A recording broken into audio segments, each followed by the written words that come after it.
Okay. Ooh, I forgot to crack it open.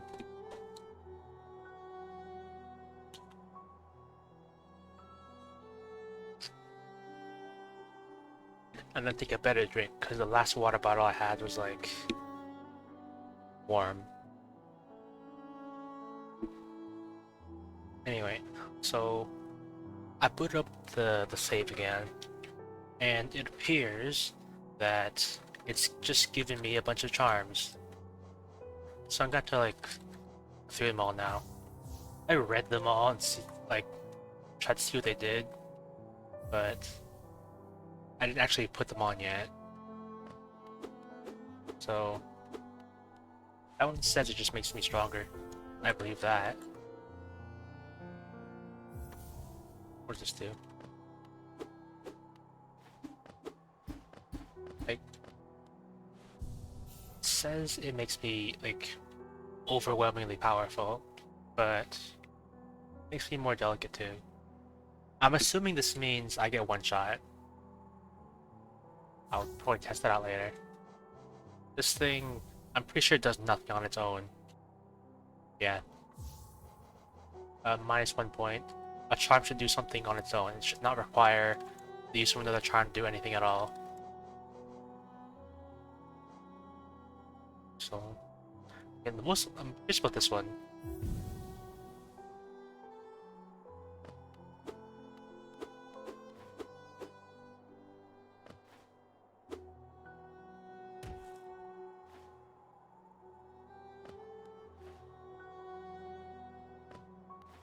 Hang on.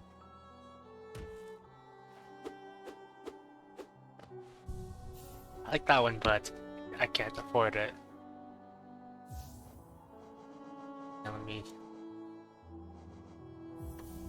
It says that this gives you more health, but how much more?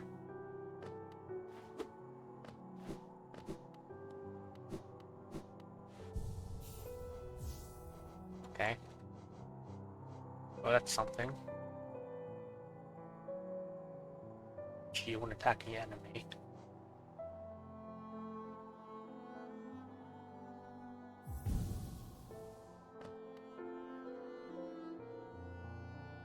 Plus 50. Plus 50.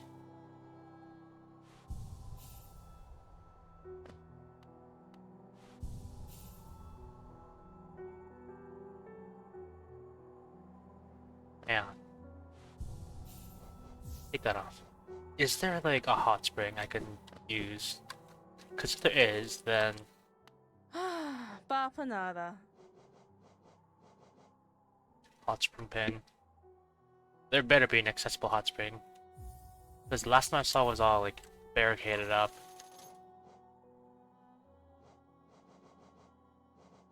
There better be.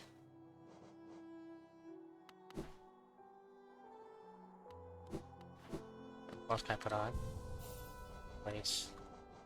That's what this one does. It says it gives me money when I attack enemies. Which sounds good. Show glossy and black. I continuously gain health when hurt.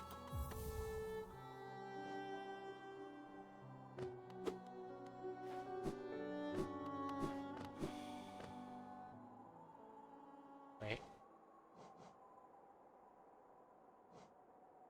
Why am I gaining soul? Oh well. How much money do I get when I hit stuff? Plus 10.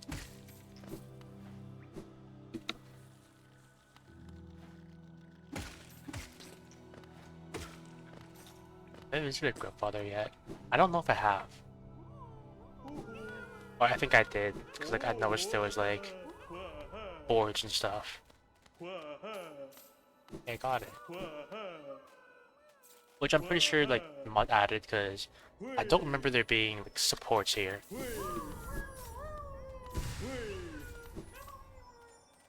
It's given a lot of stuff, maybe I haven't been here.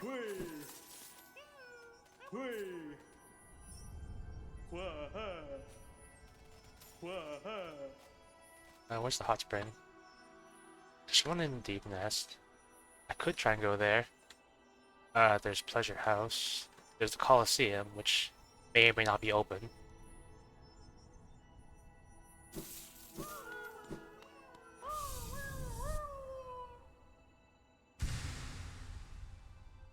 What's this? Rope song. Which I'm pretty sure does the same thing. Yeah. Well, I wanted to buy a lantern, and looks like I can now afford to buy a lantern.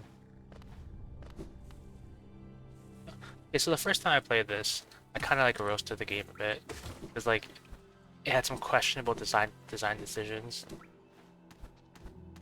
But I'm kind of glad I came back again, because if nothing else, these charms are gonna like be pretty fun, and arguably overpowered and out of balance. That's part of the fun. Oh, I don't know what this little icon is.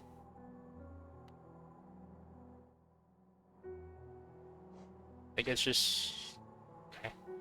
So if I open my inventory, then it goes away. Good to know. Lantern.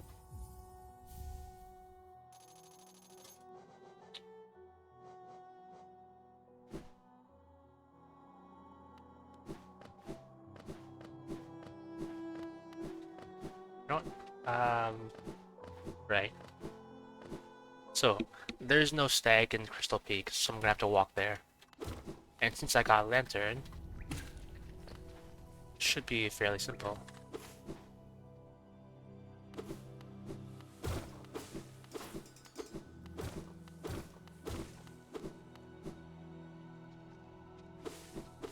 Let's see. I want to try and find a strong enemy that takes multiple hits. I mean, like a bunch of hits. 'Cause I want to see how much money I can like farm off of one person.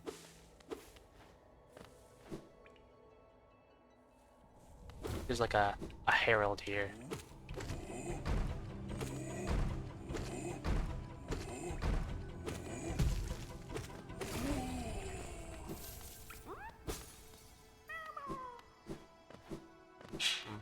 I wonder if there's anything I can hit that like isn't an enemy but still gives me money regardless. That's the first way I came into Crystal Peaks.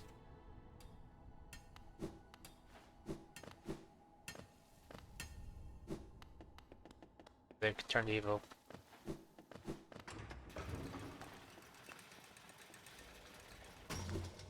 Yeah, I was wondering like, well, like I thought Myra was infected. Like, but I hear them mining away. No, they're totally infected. I think I'm just gonna leave them there.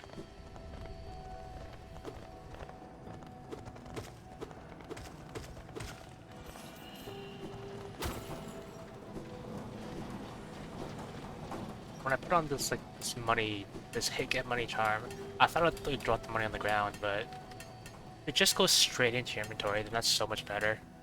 Because I was thinking, oh, I'm gonna have to put on Gathering Swarm if I want to use this effectively, but it's just free. Catch up.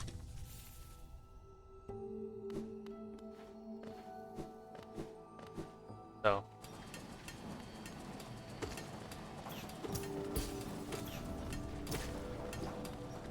I don't need to pick up money, I'm just gonna get stuff for free by hitting stuff.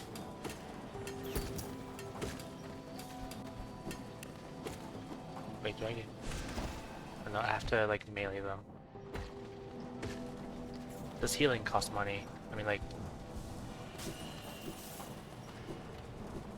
It says it did, but I don't know if it actually took the money. And kill this thing. So... It says it costs 100 euro to heal. It does not. So I don't know if it's broken, or if I have another mod that's breaking it or something. I'm gonna go ahead. Okay, farm with this. What was I thinking? I might as well go here.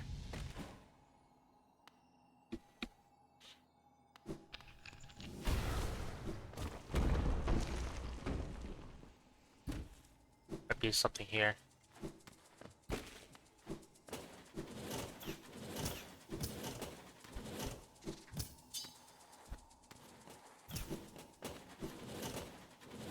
I still got it.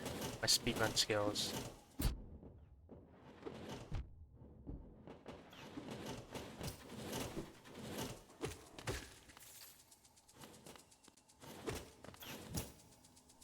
Wait, my health is full.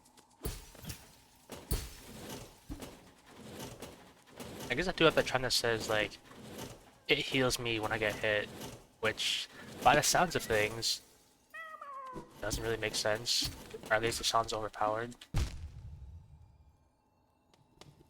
Wait.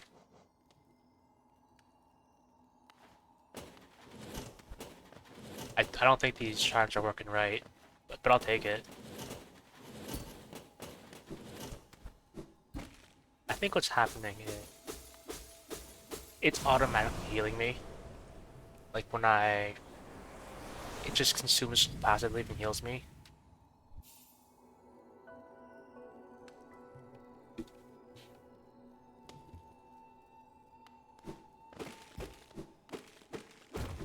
I've also...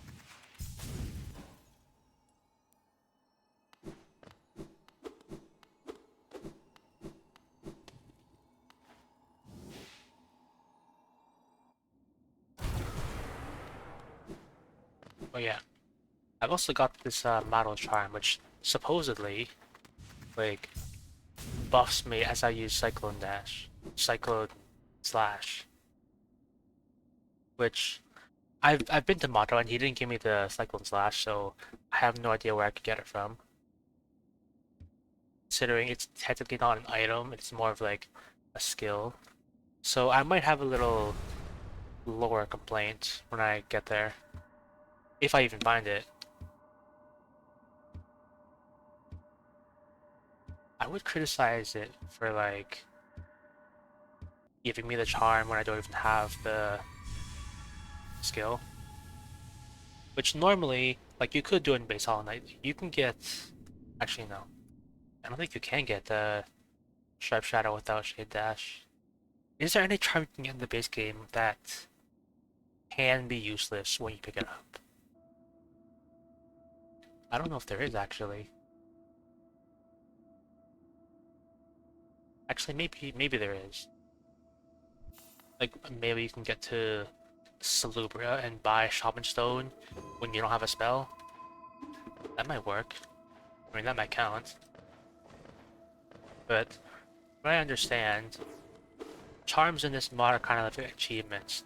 You do random stuff in the game, and then if you do a certain thing, you get the charm. Considering this is a lesser known mod, there are no guides at all for this.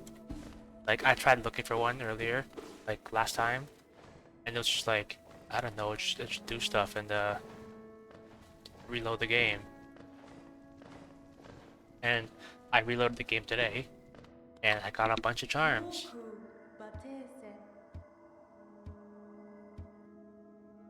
I mean, this better be the dream now.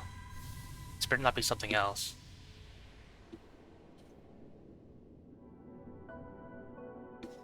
So, right.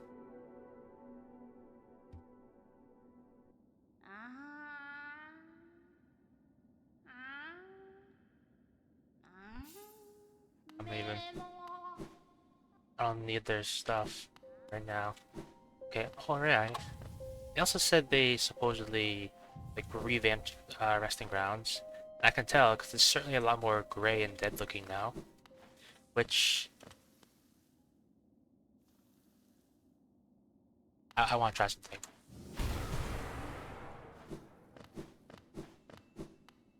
Same.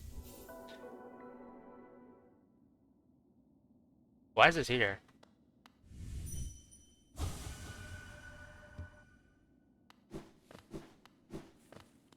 And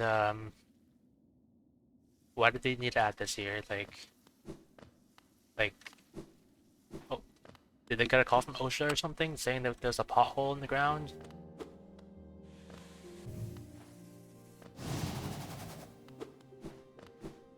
I need to put on here, pick up what should be Soul Eater, which actually, this is Soul Eater. So whatever's there should be something else.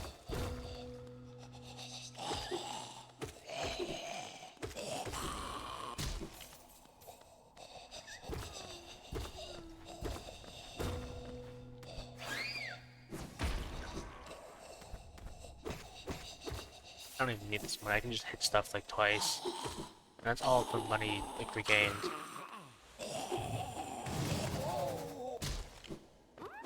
It even works on like 1 slash. Well, I guess money's never gonna be a problem again.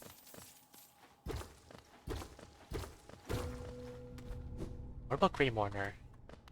Like, I hope they didn't change Flower Quest because I don't want to do it. And if they do change it or something, then I'm technically obligated to do it, and I kind of don't want to.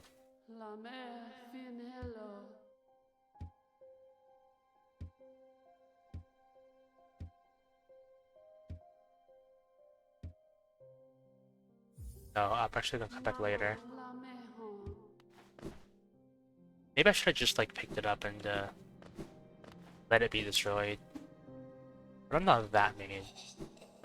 People say I'm mean, but I'm not that mean. I'm just gonna tell them no, like, straight up.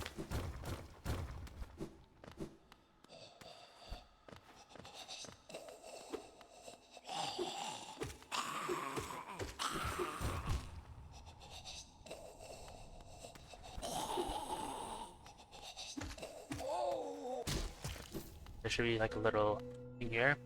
I think this is normally a Wondrous Journal, which it should still be, because game design. Good. I don't think you should put important items in like secrets. Although I guess that's technically not a secret because it's kind of obvious.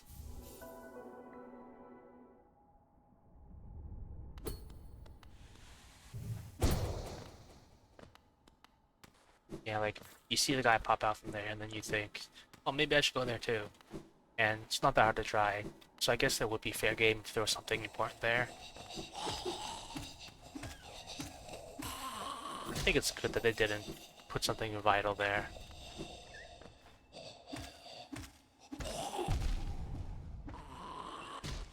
It's gonna heal me? Yeah, it just heals me for free. Well, not for free, but just automatically. That might be one of the best charms, if it just passively heals you, and you don't have to stop what you're doing. Right. I suppose I should head back up and go to the stag station. Which I'm expecting to still be free, because it's originally free, and I don't really know how they're gonna spin the tale of having to pay for this one when, like, it shouldn't even be here.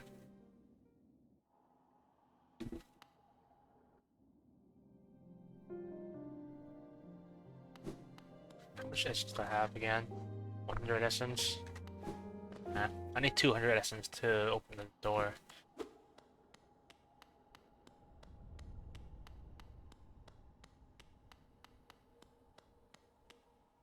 Oh, Bakura Finero.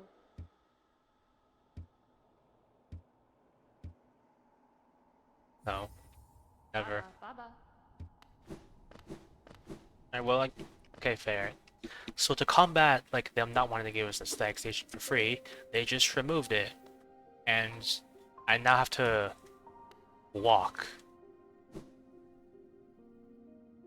Actually, wait. Hang on. I might have a little complaint. Depending on how things work.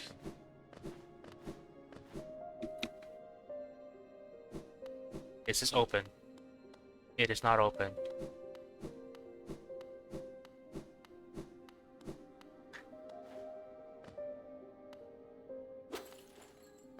Is this stag station?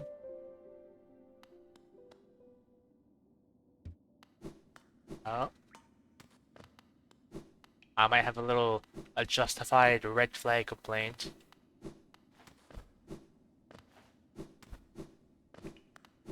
Is this a soft block? This might be a soft block.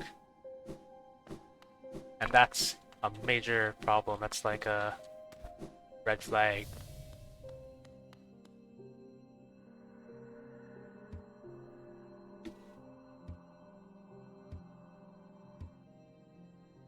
Give me 100 essence.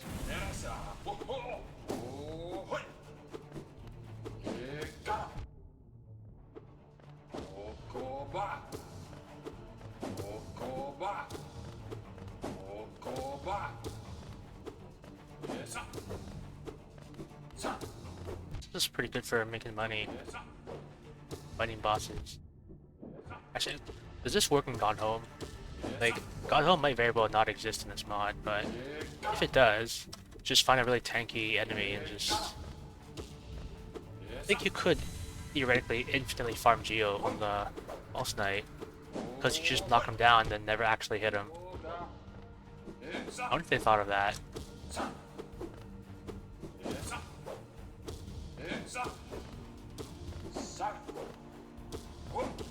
Yeah.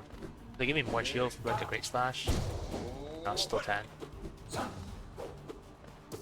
So it's better to just always do the basic attacks. Oh, a little bit early.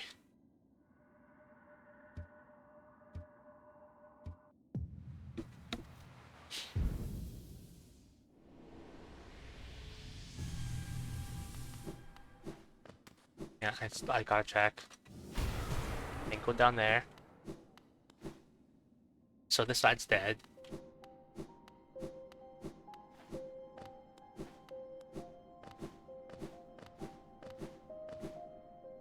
I think this might be a soft lock. I've been down there. I went through like all the little nooks and crannies. And the elevator was closed. So I didn't really do anything about that. Guess I might as well go to Spirit's Glade.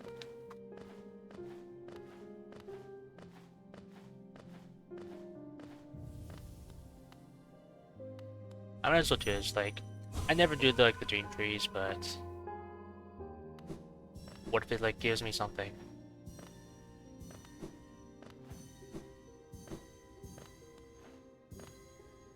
I should probably get the mod that highlights the remaining essences.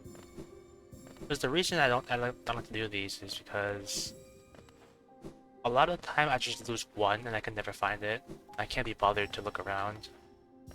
There's a mod that like points you in the direction of the nearest one, which would be helpful. Nah, it just gives the essence.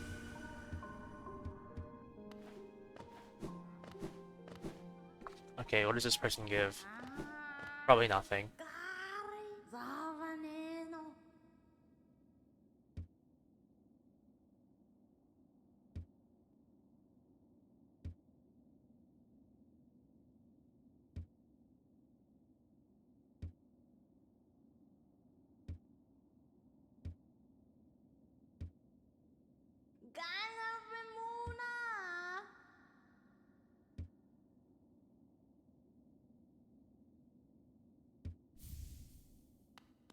Open that door.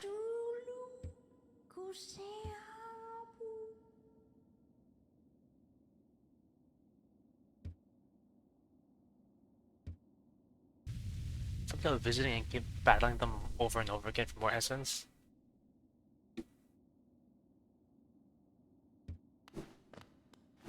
Alright, so in this mod, it seems like they made the seer mean are really selfish.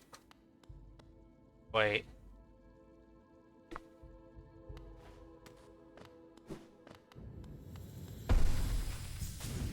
Hang on. I was just talking about this.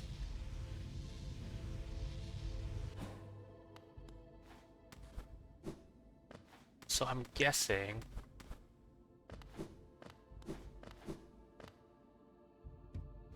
Huh. I'm guessing there's technically no God's Home then.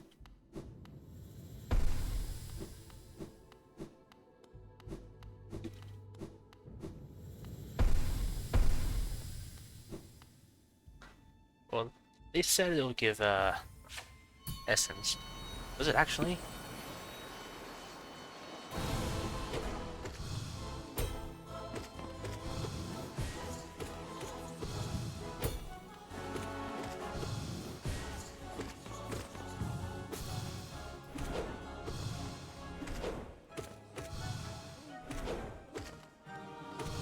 It sure gives me money though.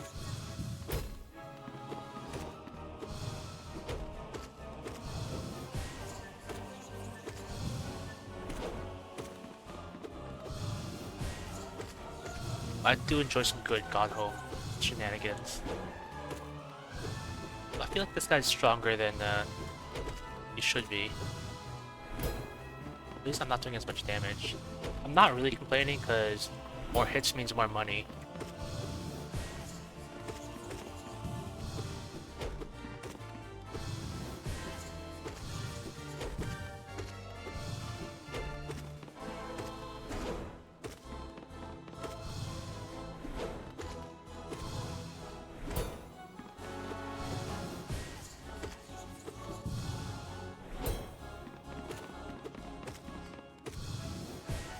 I think the other day I was watching a Ninja Sanji stream, like, or at least the VOD of it.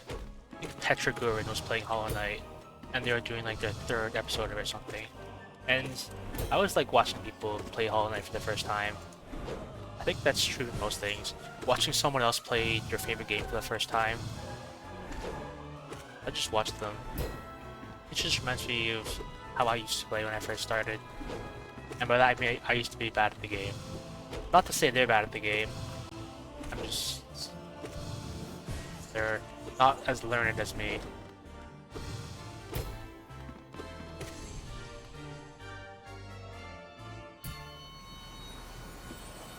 So... I don't think that gave me any essence because it didn't give me the... thing.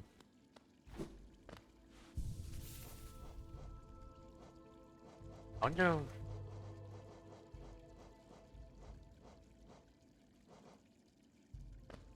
Yeah, I mean, they did say, like, oh, the essence is gonna go straight to them, I'm not gonna get any of it.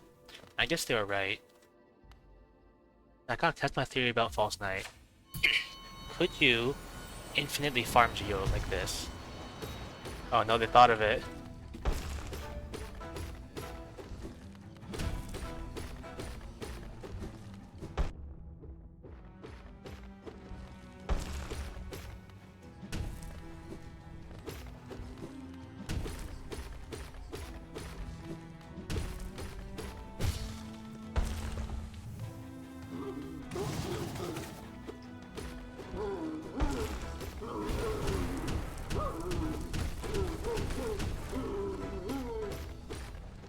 Yeah, so I gotta check, like, when they're down, do I get money then?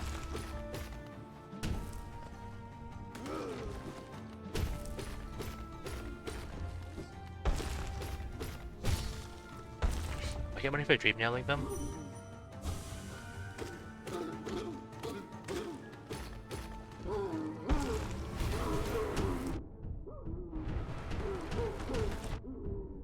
Soul.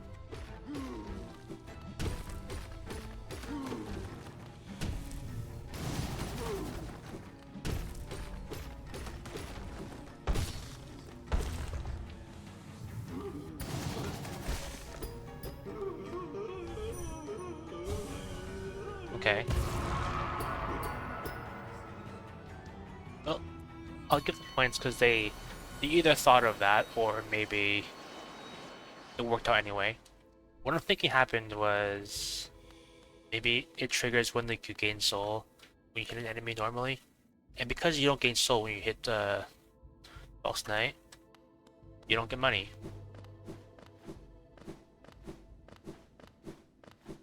What about something that spawns stuff?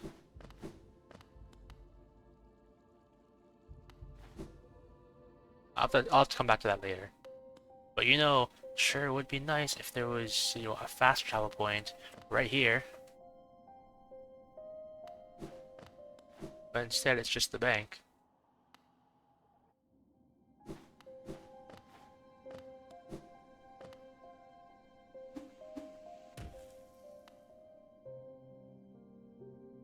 Yeah, that's a soft block. Not gonna take away like 10 points for that. Take bet into her mouth.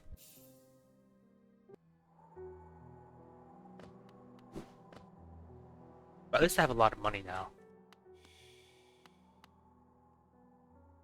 Did I get like a new charm? I check my charms regularly to see if I get anything new. I don't think I did. I just have that little weird symbol, little map pin. I don't know why that happens.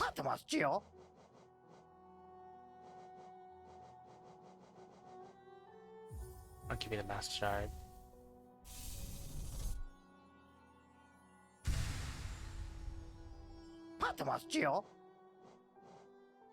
I wonder where I get more charm notches.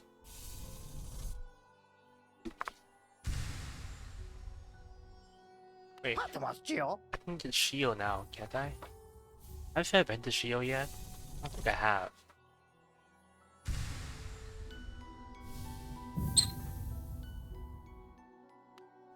Just give me the elegant key. Maybe I can go get something nice from the place.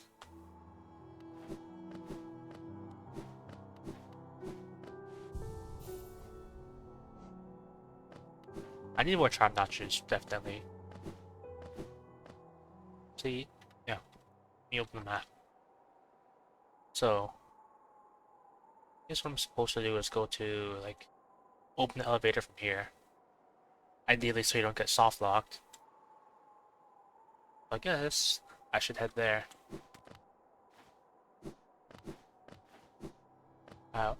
Did they have a green path stag? I don't know if they did, because I think I remember looking for it and it wasn't there. Yeah, they just don't have it. Which... I have to take away some points because those stag stations were strategically placed so that traveling around wouldn't be so tedious. Oh, a charm match. Oh, I'll go put it on next bench I see. Yeah. Strategically placed.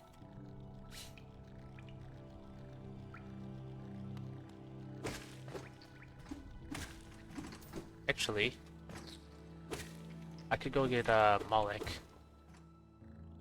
Because I don't think I've done that yet. And in this mod, I'll take whatever I can get. New stuff. Charm notches, ideally. Something that I should probably have by this point, but don't because of the way they designed this mod. Etc, etc. I thought about playing Outer Wilds today because I had a really great time with it yesterday.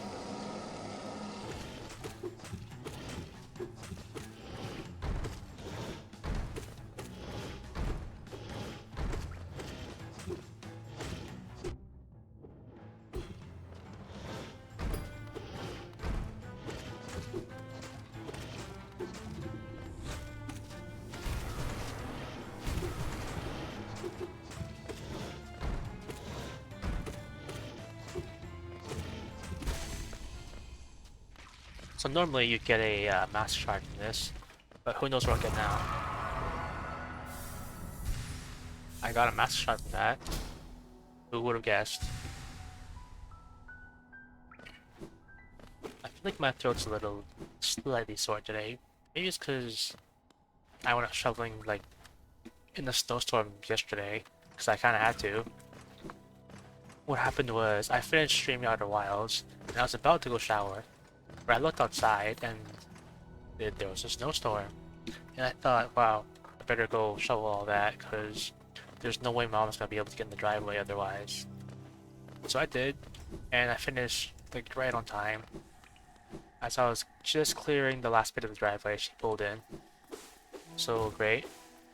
I'm a good person. Even though some people don't think so.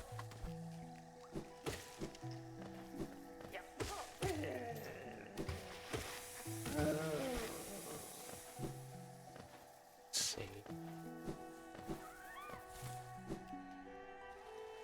The next time I play Outer Wilds, I can have some theories I want to try. But I'll try them out when I next play it.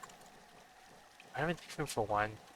Everything's like 2 or 3 or 6.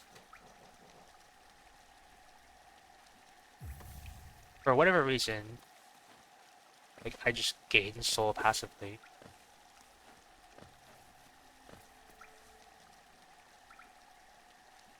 Yeah, like I want that. If anything else.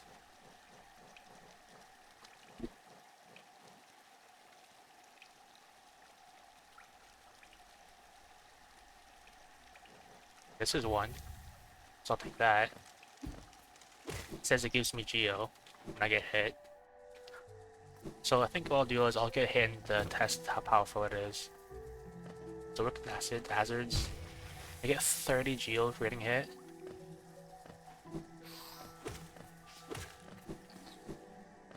Okay, where's the... I should probably go upwards. Actually, since I have the Dream Nail, I could probably start making progress towards the end of the game.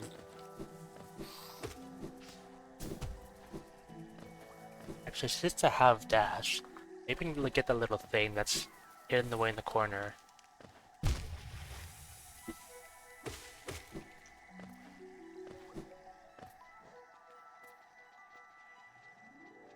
think I also gotta say, like, I am having a fun time with this mod, but like some combinations of charms are like, some of these charms are just overpowered, like healing passively. I don't know if that's what it's supposed to do, but that's what it's doing. I suspect, like, what if it's like a leftover bit from when I played Vessel May Cry? Because there was a charm that kind of focused soul for you automatically, and you didn't have to stand still and do it yourself. You know?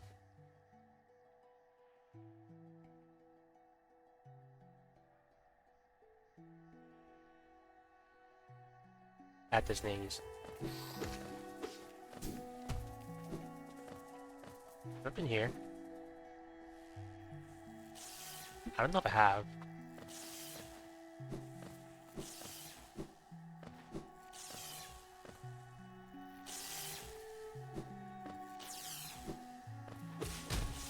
Thorns? Yep. I was kind of hoping for something new, but I can't complain about that one because that's exactly where it should be. If I got thorns anywhere else, I think that might be a little weird. Alright.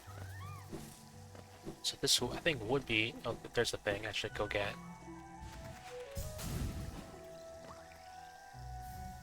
Just a seal. And then just heal back immediately and just get the soul. Right, this is where I needed to go.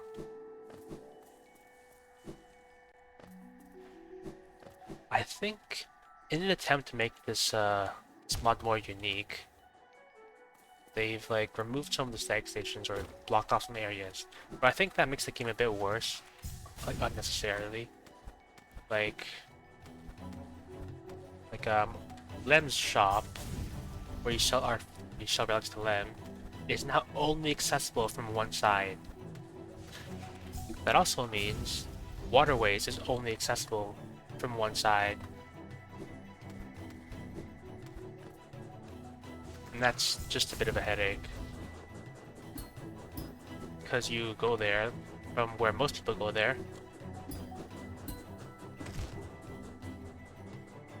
You go there and it's blocked off. And it's not like, you know, you just go around, but you gotta go around and highlight how far that is. Let's see, Lem's shop. I should have bought some like map charms so I could highlight my thinking. So entrance to Waterway and Lem's shop right above it. The left transition is completely blocked off. The upper transition is completely blocked off. So you have to go all the way around. All the way around the other side. just to get into waterways. Which I think is just a headache.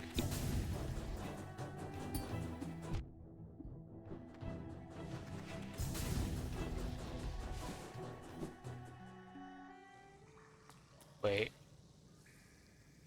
It's not right.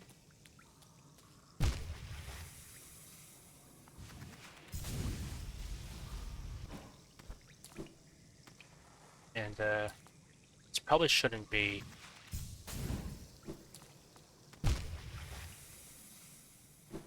Yeah, okay. Minus a couple points.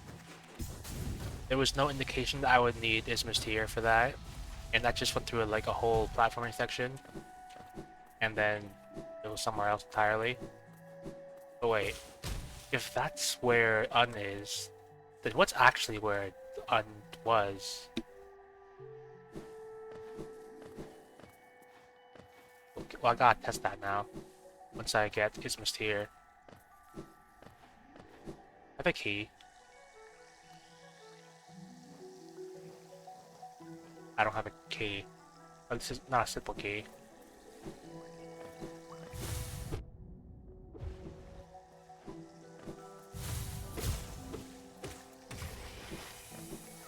Right, I think I got the Hunter's Journal. I was wondering if I had that.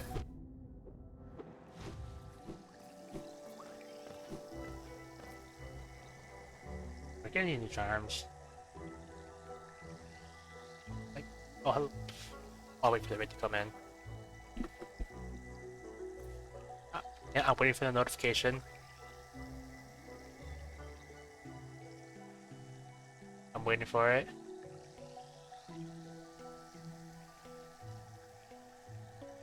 I don't see the notification. Oh, there it is. I heard it. I don't see my OBS though, hang on.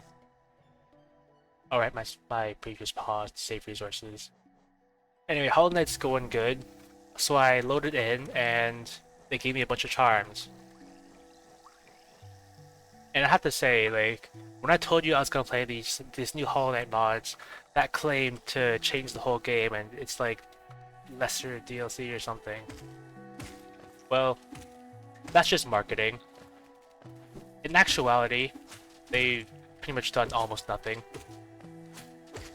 I think the first one I told you about was Glimmering Realm, and I have to say that was a very massive disappointment. Because, well, it was poorly designed. Like, a lot of places were just blocked off. Like, not even removed, it's just, you go somewhere, and it's blocked off, so you have to turn around. But my biggest complaint with Glimmering Realm was that you had to do a speedrun skip to progress. And that's a red flag. You should not require that to progress. It's like, I get that most people who would play modded Hollow Knight probably aren't amateurs, but you have to know about that skip, and you have to be able to execute it. So that's a red flag. This mod, well, it's similar, but I think it's better. It still does the annoying thing that it blocks off a bunch of places needlessly, but it's better. Although there is a soft lock, and just like in Glimmering Realm also had a soft lock, so that's like a red flag.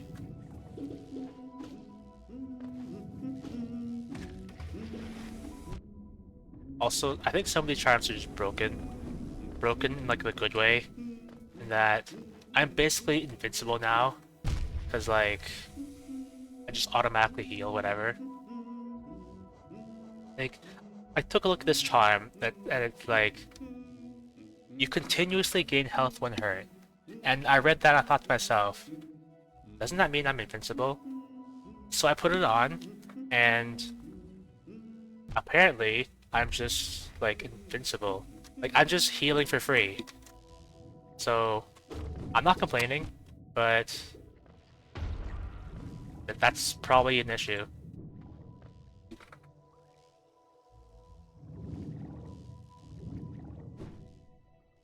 Also, a lot of like the stag stations are like removed.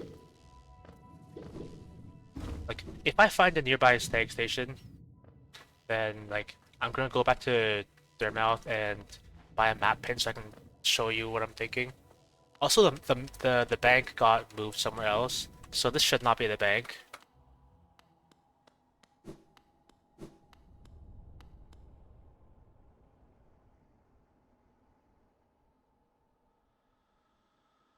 I have a, I have an additional complaint. Hang on. Clovis, Cadina. Baba. No. Hang on. I have an additional complaint. I have an extremely bad complaint. Like, you saw that, right? Like, uh, I was... Hang on. Teleporting back to their mouth. Because that right there, that's a soft block. I can't get out of that area. I'm gonna buy a map pin, and I'm going to, like, blow by blow, tell you exactly, like, what went on.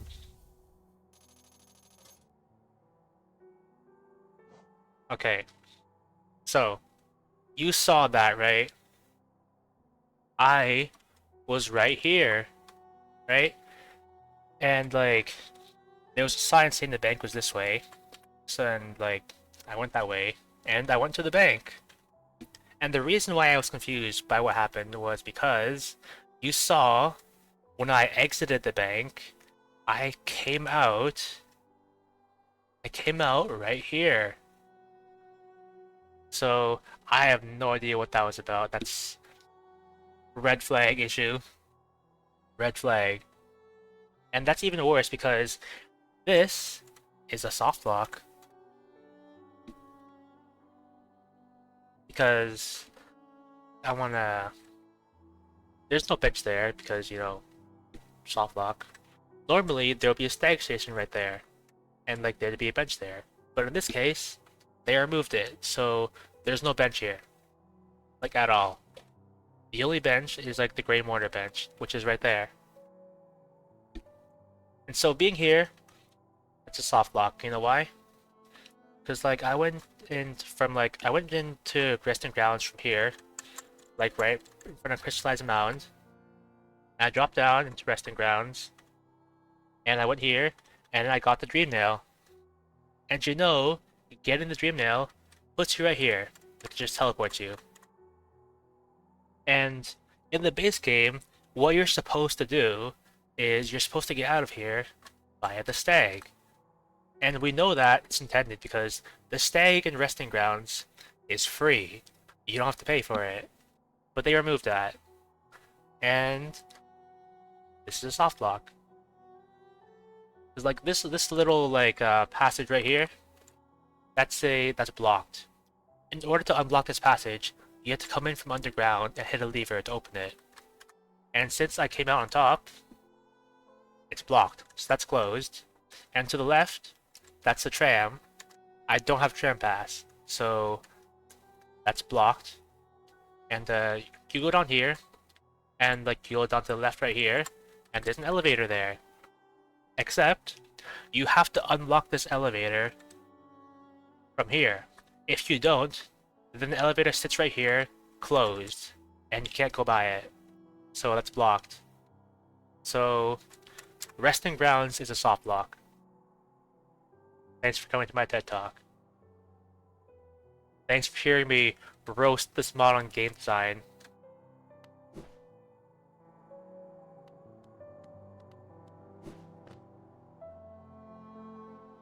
What was I doing again?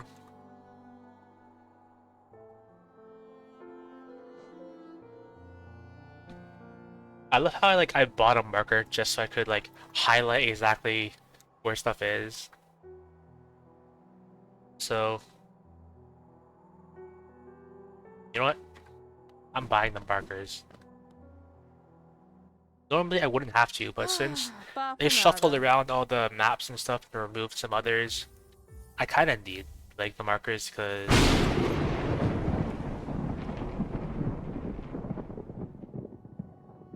Oh, hey, Veer. I see you found the thunder. I was saying. But yeah, what was I saying? I forgot.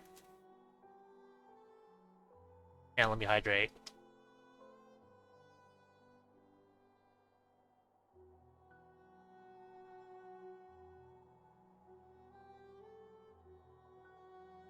Oh yeah. So I'm gonna buy these pins because they shuffled around all the maps. So I need additional help finding my way. Also, getting money in this mod is really easy, so I might as well buy everything. It's because I have a charm that just gives me money when I hit stuff, and gives me money when I get hit. So, pretty easy money.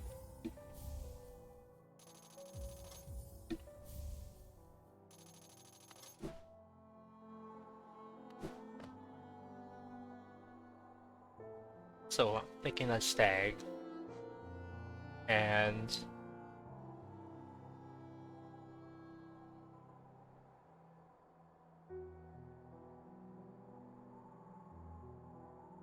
yeah.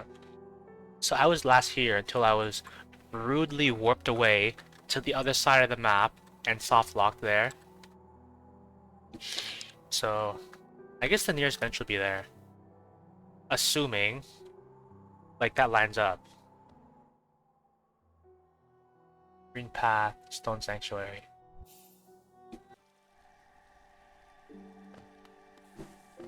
Also, I don't know if you can see it, but like that little this little marker like under my character right now, like right there, right here. I don't know what that's about. But apparently opening the charm menu like gets rid of it or something. Yeah. That's a minor complaint.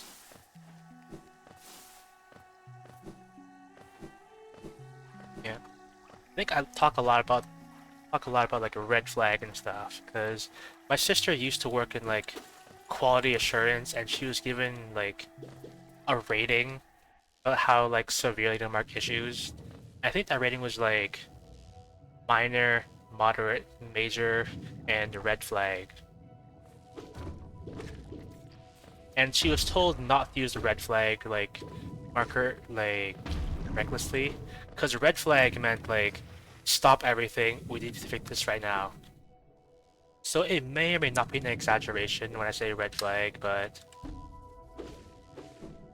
it's at least major. Like, I used to think of it like, if the product is harmful to the user, like actually harms their health or injures them, then that's red flag. And considering this is a game that's not exactly possible unless you count psychological damage, like I am psychologically injured seeing my favorite game butchered like this. Like you know the meme, look how they massacred my boy. This is not right.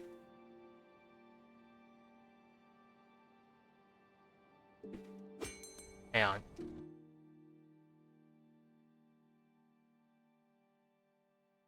Uh, main station. Yeah, okay, I guess I do have it then. I have the bench unlocked.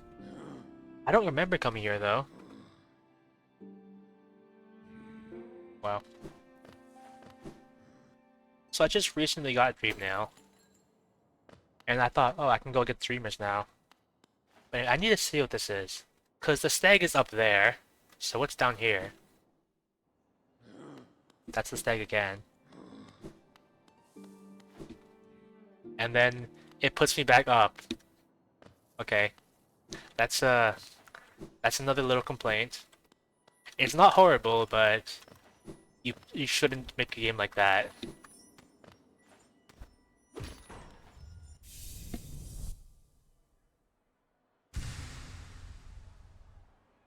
Anyway.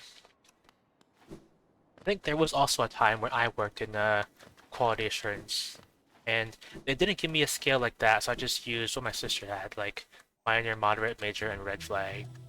And my logic was like, minor issues are like graphical glitches, you know, something looks a little bit off, kind of like I get a little icon on my screen right now, and I don't know what that is.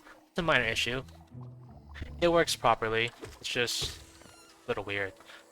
Moderate issues are like it works, but not in the way it's supposed to, or it does something it's not supposed to.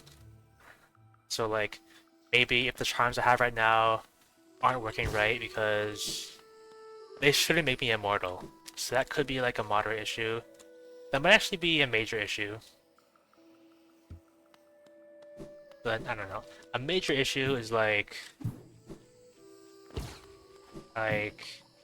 well, I guess you could say a soft lock like what I just experienced a few minutes ago. Like that's a major issue. Or maybe like when I was playing the Glimmering Realm mod and I realized you had to do a speedrun skip to progress, and I was so offended that they butchered my favorite game so badly like that. That's a major issue. If we're going by my thinking, a red flag issue would be like... Okay, well, it would be possible. A red flag issue would probably be like, it melts your PC, or like, it reformats your hard drive, or damages your PC. That would be a red flag. Like, stop everything, we're gonna get sued kind of issue.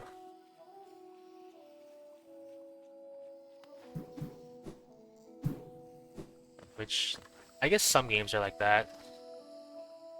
Like, the other day, I was watching your stream, and it would appear that their internet melted, so what they experienced might have been a red flag issue. So I hope it got looked at.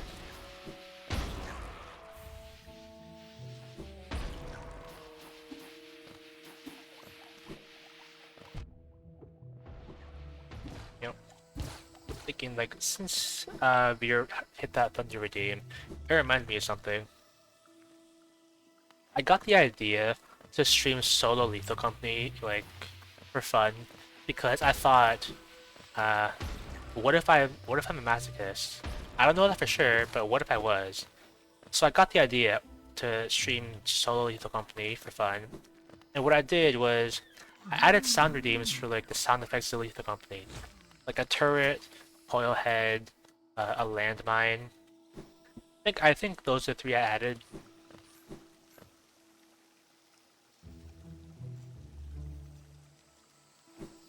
Yeah. So I added those. But I've yet to do a Lethal Company stream myself.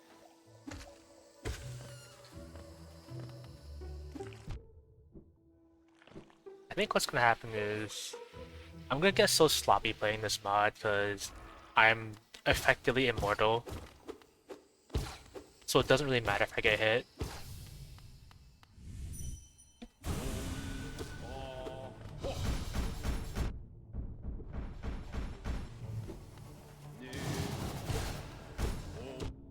Oh yeah, I still get money for hitting stuff. I get $10 for hitting something.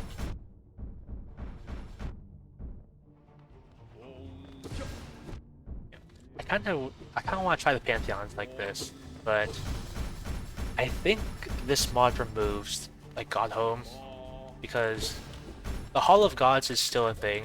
What they did was they made Spirit's Glade a thing, like Spirit's Glade, like this thing right here, where I just pointed. I didn't mean to put a marker there. I wanted to...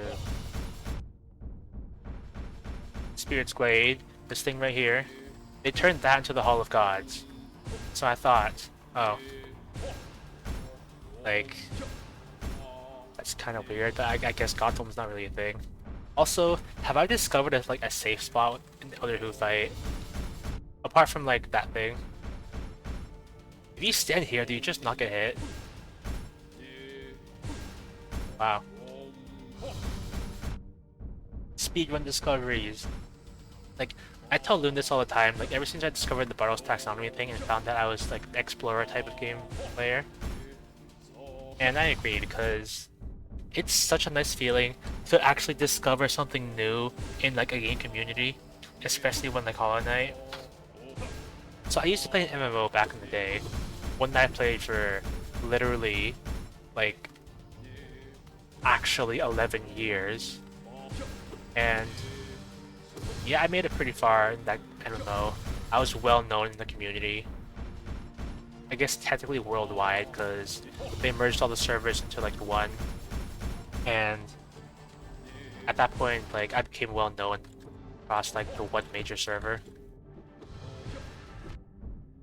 I think I was in one of like the biggest guilds too, like the most prestigious guilds in the game. So prestigious, like they had to interview me to let me in, and I wasn't expecting that. Cause like I had a friend who was in there, and it was like, oh, like you could just like come in too. So I sent an application, because like you can do that in the game. Like what I did was, they had this little monument with like their insignia on it.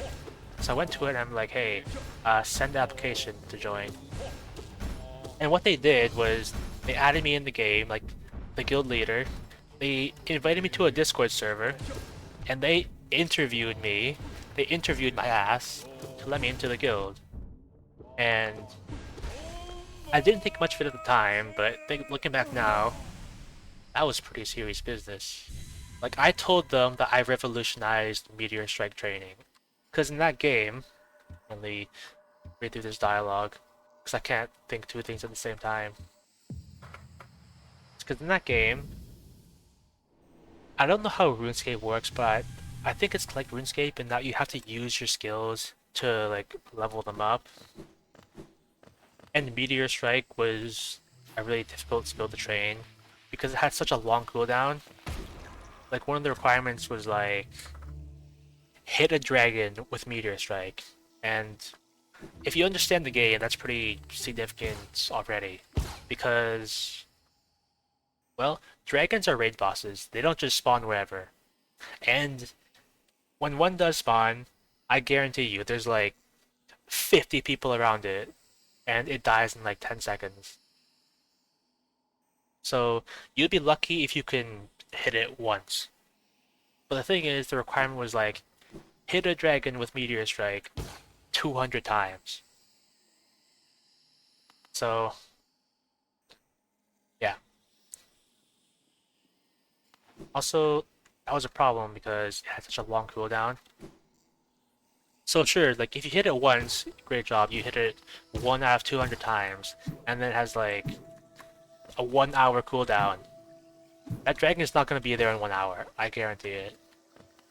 Unless like you got some friends in high places, and what you do, like what I did, was my friend bought a summoning item to summon a dragon. We went to a remote place where nobody was, we summoned that dragon, and we spent like, well, like 2 hours training my Meteor Strike with my new revolutionary technique. Because there's another system in the game that's kind of like an adrenaline meter. You fight stuff, you fight stuff, and like a bar goes up, and when it fills up completely, you get fully healed, and all your skills go off cooldown. And I thought, oh, I can exploit this. Oh, I have the bridge. And I got, oh, it's closed. Well, okay, I can't complain about this one because that's the space game, but I really wish this stayed open, or at least make it a one-way gate. You can pass to the left or the right. Yeah, so when the adrenaline meter filled, you got fully healed, and other skills cooldowns got reset. But the thing was, the adrenaline meter was shared through the entire party, so every person in the party could contribute to it. And if you join the party, then you gain the progress of that party's adrenaline meter. And they have a system in the game where you can join open parties at will. Like you can put your party on the board and people can join and leave whenever they want. And so I found this like a little exploit thing. So you can go into like this quest or mission or whatever and have a party for it. And in this particular... Alright, this guy's friendly.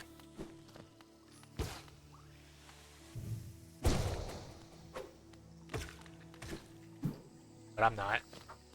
In this particular mission slash quest, they put you in a ring, like a ring of barricades, and those barricades were functionally invincible.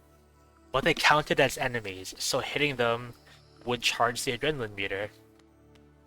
Like they're technically invincible, but they have like 100% damage reduction and have like 9 million health. You could kill them, but like you're not killing them all. So what we did was we got an alt account, we threw it in there, we turned on auto combat, which what that does is it like regular attacks the selected enemy until it dies. So we set it to auto fight the barricade, and what we did was we opened up the party and put it on the board. And then the adrenaline meter would charge. And like I would go Meteor Strike a Dragon in the one party with the adrenaline boost. And then what I would do is I would join the party of the guy who's all we left in the mission. And it would be like 90% filled, so I'd get that adrenaline boost too. So it was like Meteor Strike, swap party, and then like get the adrenaline boost in like 30 seconds, Meteor Strike again, rinse and repeat. We had like 5 ults in there exploiting the strategy. So that's probably one of the only reasons why I got in that guild. Because like I technically did revolutionize that. I invented that strategy, and that strategy is now used like worldwide. I'm famous. Technically. I sometimes talk about this, but sometimes I'm half afraid that someone's gonna come into my stream and they're going to recognize me from the MMO. Because that's where my username came from. That MMO is the first instance of me using the name Raichu. And then if that does happen and someone recognizes me, I'm gonna have a small amount of explaining to do. But just a little bit. I think I said before that I don't really want to like bring anybody I know into my streaming thing. Like especially in real life. Because I feel like that might be a bit awkward. Like someone who hasn't seen me for like 5 years, they come in and it's like, oh, you've been doing this for how long? And like, I don't really want to explain that. And I don't really want to explain that I'm a VTuber, or at least aspiring VTuber. It's probably fine. But yeah. I think what it is like if you come up to someone in real life and you go, hey, like I'm a streamer, you should come watch my streams, and then they come watch your streams, I feel like that sort of sets a precedent that you're going to give them like more attention than everyone else because you specifically asked them to come by. And then they did, and then you don't give them attention. I feel like that's a little weird. So maybe that's why I'm iffy about it.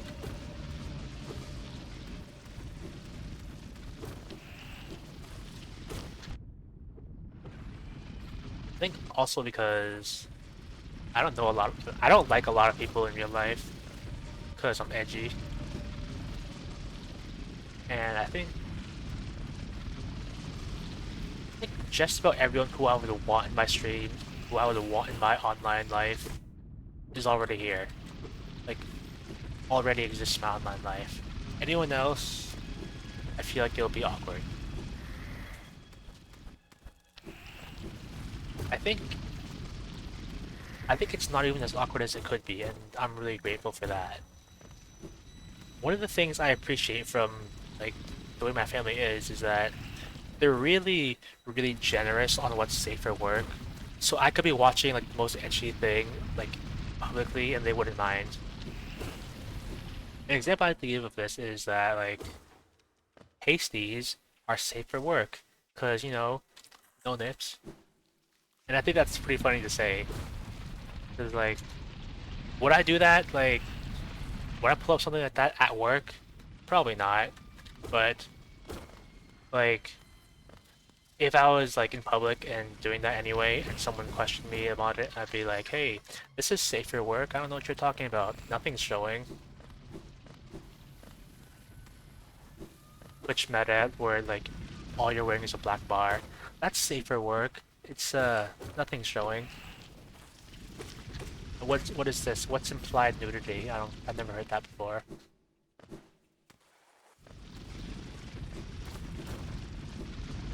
Alright, that's the thing.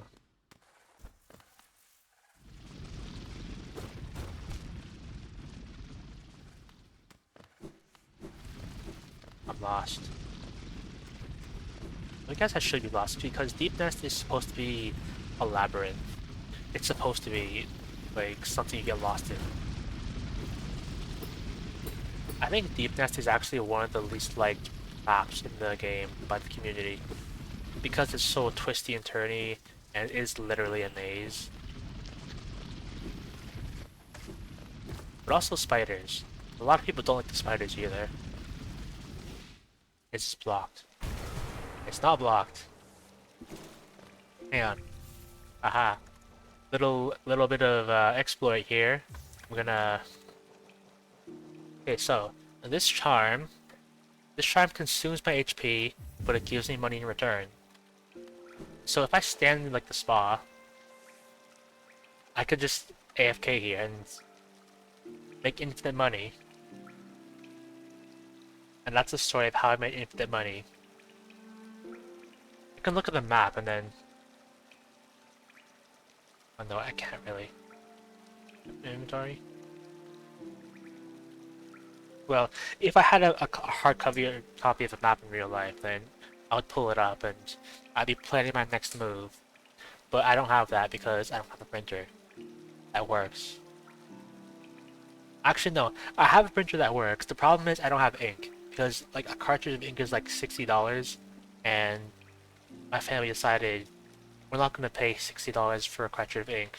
That's gonna be good for like 2 uses, and then it's gonna like dry up and be unusable. Which historically has happened in the past. And that's why we don't print stuff anymore. Actually, I bet the printer we have doesn't even work, because that printer is from like 2003. So, yeah. It probably doesn't even plug into modern PCs anymore.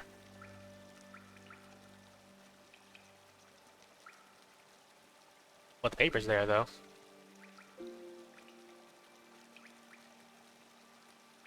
I mean, so back when I worked as a software developer, and I was like functionally a little kid at the time, I made a big deal about it because it was a hot topic in my family at the time about ink. I'd be like, oh, okay, I need to give context.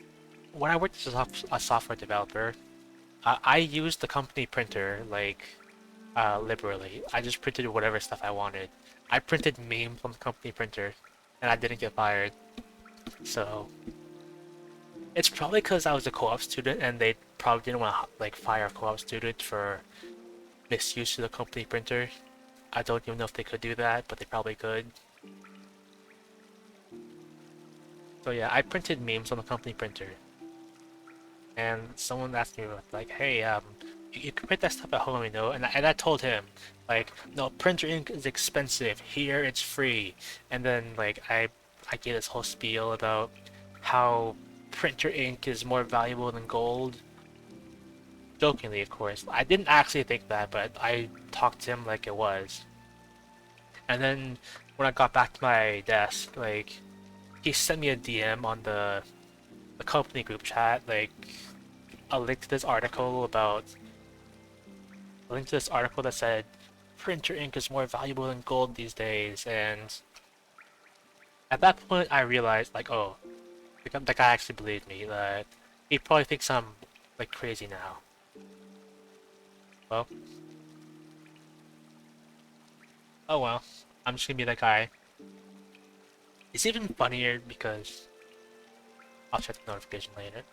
It's even funnier because that guy who I was talking to that uh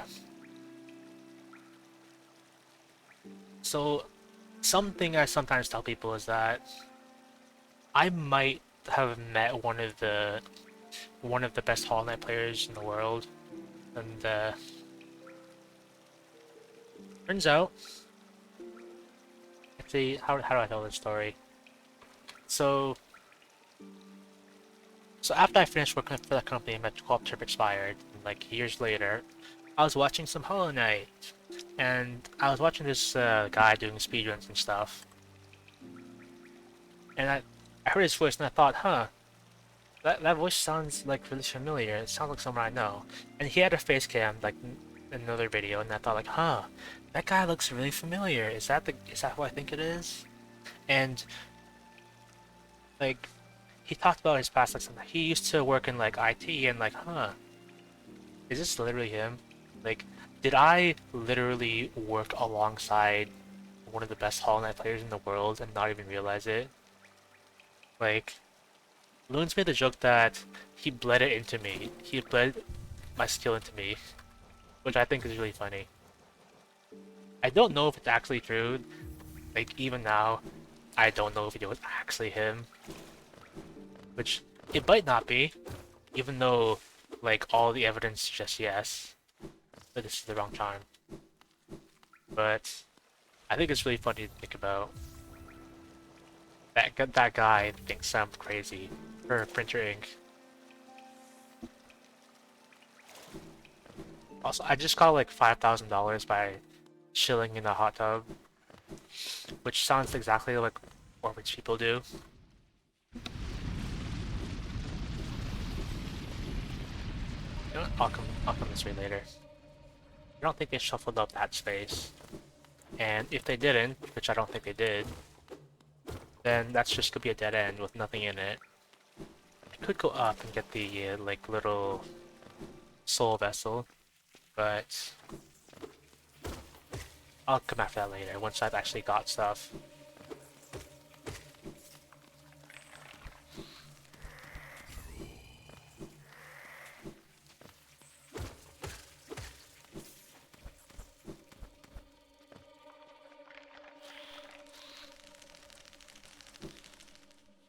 I think there was a little enemy glitching out there. I couldn't really see, but it looked like they were having a time.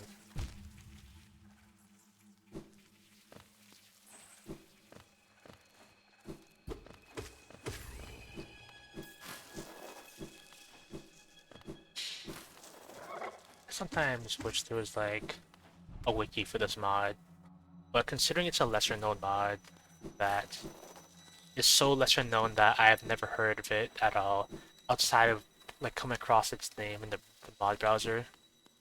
There is no information about this. Like maybe there's like one guy on Reddit asking like, hey, where do I find this? And then one person's like, I don't know, just play the game. If there was a market for it, I probably would contribute to like all discoveries. But I don't think there is, and also I don't even know like what everything does. From what I understand, like one of the biggest features about this mod is the charms they add.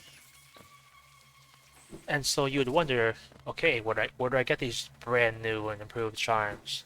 And I don't know. From what I understand, charms in this mod are kind of like achievements. You do stuff and then they just give you the charm. Like I open my inventory and then like I have a new charm. There's no indication of it. It just happens. So it would really be helpful if there was an indication for it, but there isn't.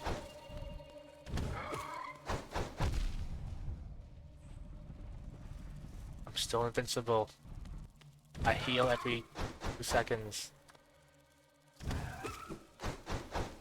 I feel like this healing charm is not supposed to work this way. Because if it is, as much as I love being overpowered and being able to steamroll everything, I have to call that bad game design because like it kind of ruins the experience. For some people at least. Actually, I guess it does universally ruin the experience because you gotta play the game. You gotta play the game to get good and learn it instead of just having infinite health. At least normally. Like, I can make a case for having infinite health and stuff if you're practicing. Like when I was fighting Pale Core bosses, like the Pale Court Secret Super Boss.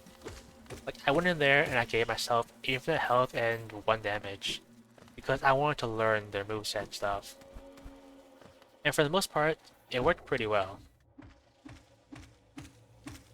Like, so a lot of people make the case like, oh, don't cheat or ruin the game for yourself.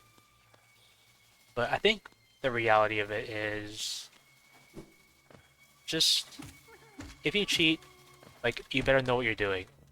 If you ruin the game for yourself, fine, great job. So yeah. And I think I'm experienced enough Hollow Knight to like know what I need to do and know what I'm doing. Know what I'm doing as to not ruin the game for myself. That's also why I have big booba mods in Terraria. It's for science, technically. Well, actually, it's because it's a unique tactic to enjoy the game more. Because fun fact, you enjoy the game you play more if you enjoy what you're looking at. And in Terraria's case, that happens to be the Big Booba mod.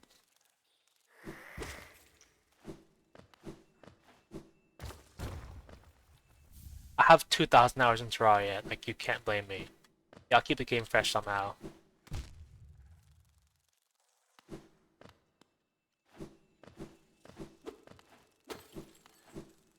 Also, Terraria is where I spent most of my childhood. Like, it is hands down my most played Steam game ever. And I probably have even a couple more 100 hours in it too, because before I got my own Steam account, I played it on my sister's account. So like, maybe between 400 to 700 hours of it, like, was on her account and not mine. Keeper song. Right, because they changed the texture. Let's see.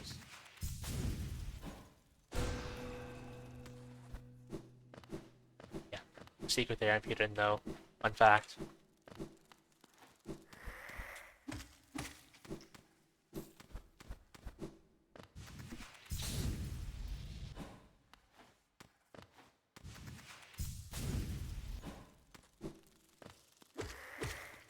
Okay.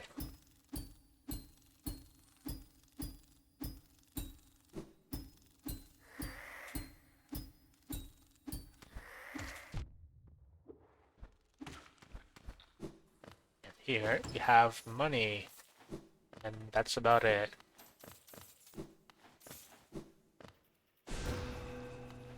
And here we have a double secret, where it's like this little symbol here.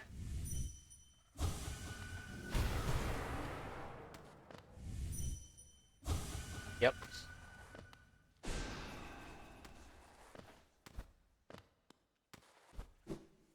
That's it. Doesn't do anything, it's just lore. And I know Loon likes lore.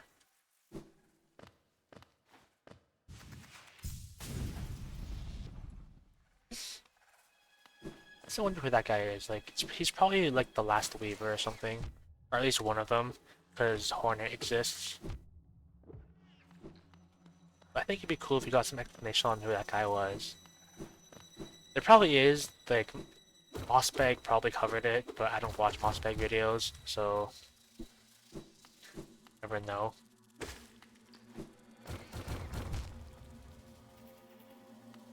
I think I might like Mossbag videos, considering I'm really interested and invested in the world of Hollow Knight. But last time I watched a Mossbag video, it was like a long time ago, and it was really long-winded and like super detailed. And I think at the time I wasn't super interested in that, so maybe that's why I could never get into it as much. Because from what I remember, they're like really long.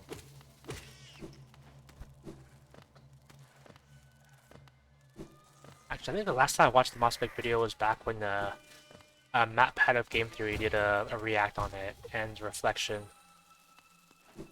/ criticism, because he wants to do a theory on the world of Hollow Knight, and Mossbag was the authority figure on all the lore of Hollow Knight. So naturally, when Matt Pat was researching, Most of his findings were from Mossbag, because Mossbag did all the legwork. He's already spent like probably hundreds, if not thousands of hours already researching Hollow Knight and theory crafting everything.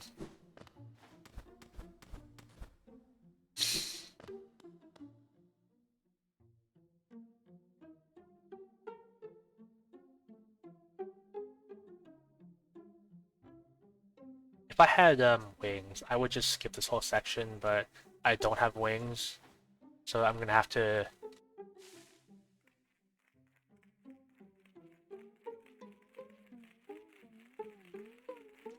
lean to the right.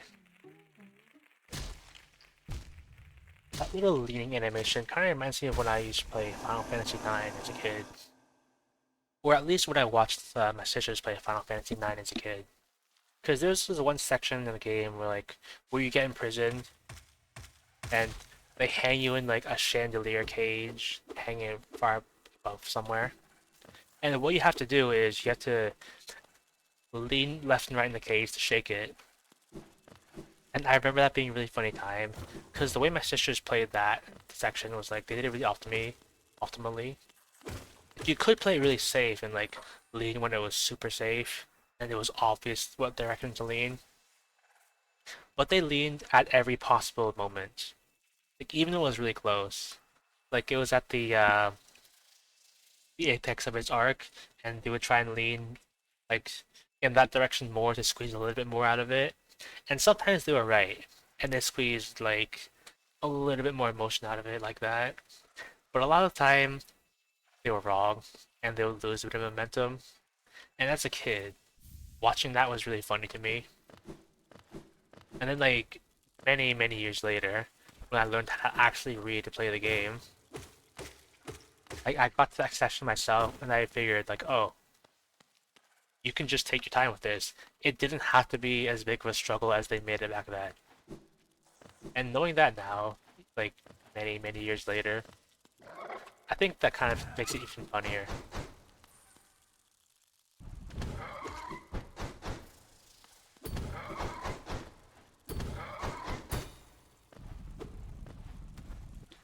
You know what? Uh, so there's a little fun fact about these guys. It's that you can parry them. But a fun fact about me is that I never learned how to parry these guys. So, and there's probably a time where I would like to be able to parry them. I mean, what better time to learn than like when I have mods that basically make me invincible? Oh well. If it dies, then I'll move on.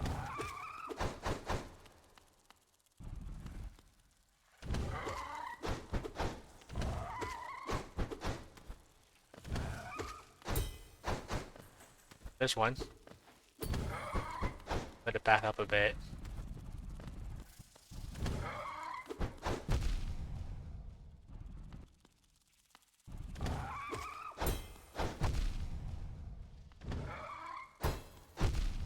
Yeah, they attack pretty quickly, so I don't know if I can parry like all three swipes in a row, unless I have quick slash, which I'm gonna have to do testing for later.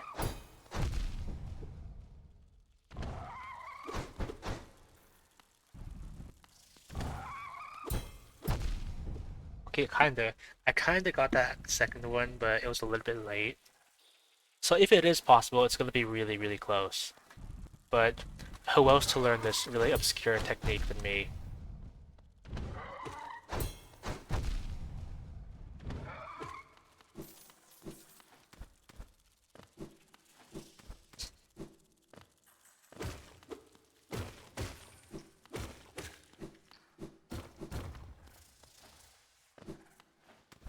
Sometimes I think about it, and I think it's kind of funny, like, how parry has become my meme. So much so that Luna's offered to buy me Sekiro, and, like, I'm gonna have to think about that offer, like, actually, do I actually want Sekiro? Actually, if I were to think about that offer, the first question would be, can my PC run Sekiro? Because, like, a while ago, I found this, like, Sekiro clone That was basically literally Sekiro, except it had anime girls instead. And I could not play that. It was so laggy. And in a game like that, you really need to be responsive.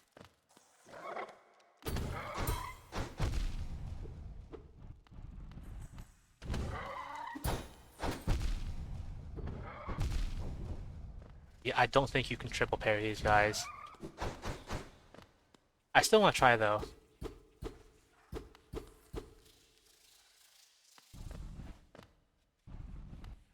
Although, wouldn't it be cool if you could?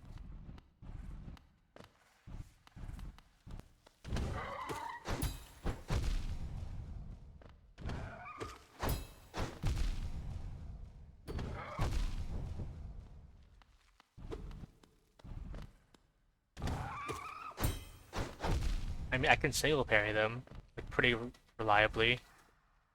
There's there's literally zero reason to, other than looking cool, because if you can parry them, then you're probably like dangerously close to them anyway, and with these things, you really don't want to be close to them when they attack.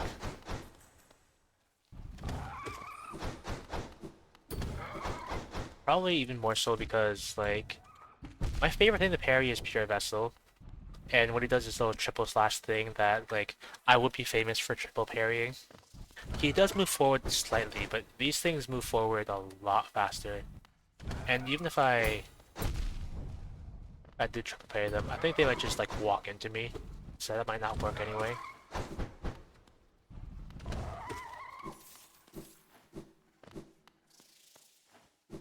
I have so much money.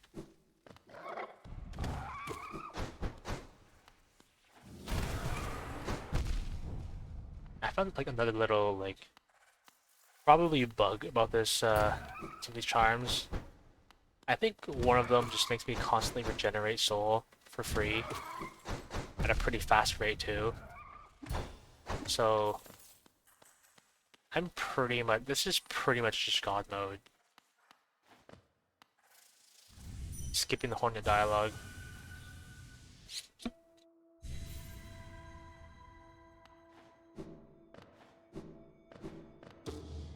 I don't get money for this.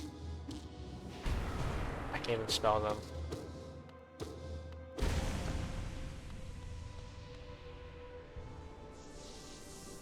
Hit him with a long range suck.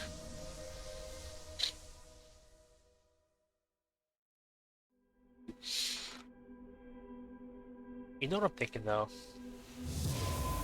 It might be possible to triple parry the Stalking Devout's because I didn't have Quick Slash.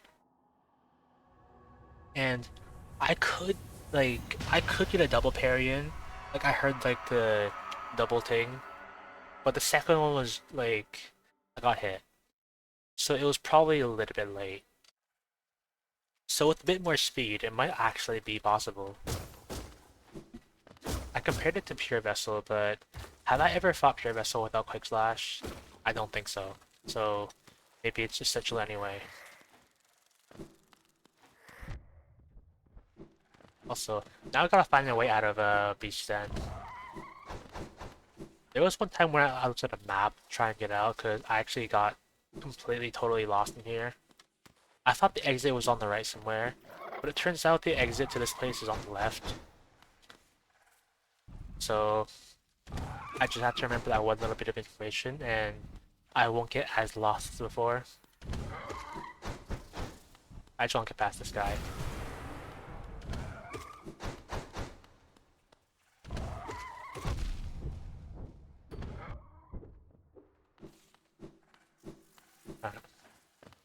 That's not anything.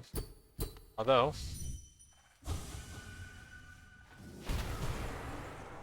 yeah, you can like use a spell on it and it does a little thing. Now I want to ride my bicycle. I just want to do like a little slide with it.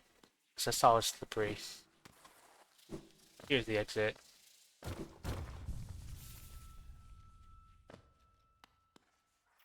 So I have Hera now. Now the big question. What is supposed to be here? Because, okay, the way this mod has reworked Stag Station is that you don't pay the station anymore. You pay a Cornifer, who is now like the engineer and he runs the Stag Stations. Pay him for a ticket, and then he gives you access to the Stag Stations. This is the Distant Village Stag. And the thing about this one is, well, so look at this thing spin.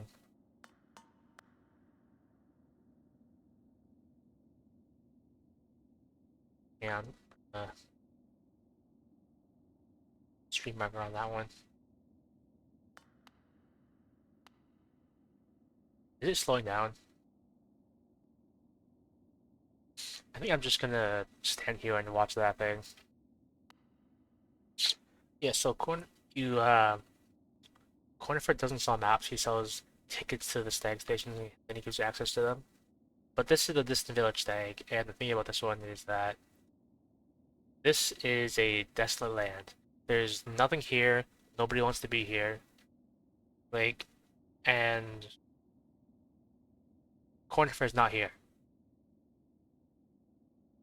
So what I'm thinking is that this probably leads to a completely different map, because that's what they've done with a bunch of places before, which would be a little bit of a disappointment depending on how badly it meshes. But let's find out.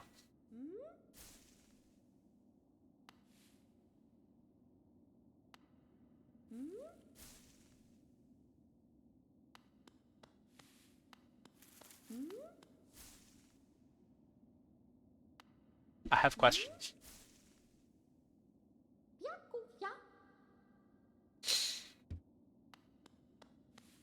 Yeah. So where does this lead then? Also, this is not a transition. Like, I played Hollow Knight for like a couple hundred hours. That is not a transition that exists. Where's this lead then? Alright. So it's a bit of a recurring theme that there are some circular transitions, which I don't particularly support, but that's what the mod does.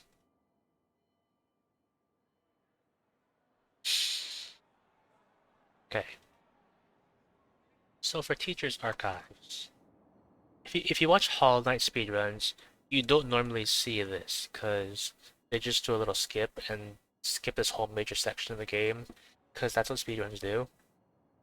But, let's see, to get to Teacher's Archives, you would normally need Isma's Tear, I believe. At least I think. There might be a way around it.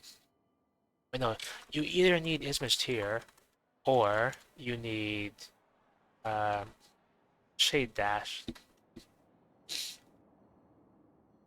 So let's see, to get either of those, for Isma's Tear, I'd have to go down to Waterways, which would be a frustrating journey, because I can't zoom in anymore, because this is Len's shop, right? You go here to sell your relics for money, right? Uh, this little transition here, that's completely blocked. Like, they kept the transition, but it's just a wall. You can't go this way. And this little transition here, like a vertical transition, that's blocked. You can't go that way. I feel like there's no reason at all for them to block those transitions. I feel like it just adds a headache to like the experience. So the only way here is you have to come in from the right. So, like let's say you're on this side. This is blocked. And this is blocked. This is blocked.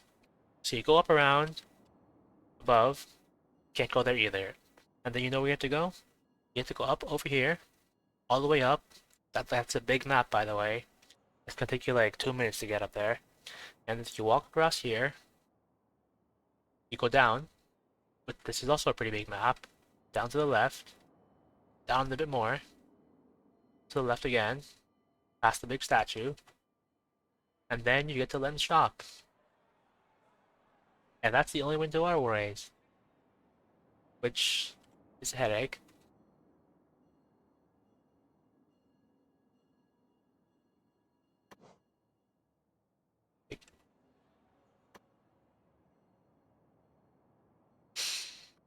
Yeah. Actually, where am I going again? Oh, I needed to go to the waterways. I don't really... What am I gonna do?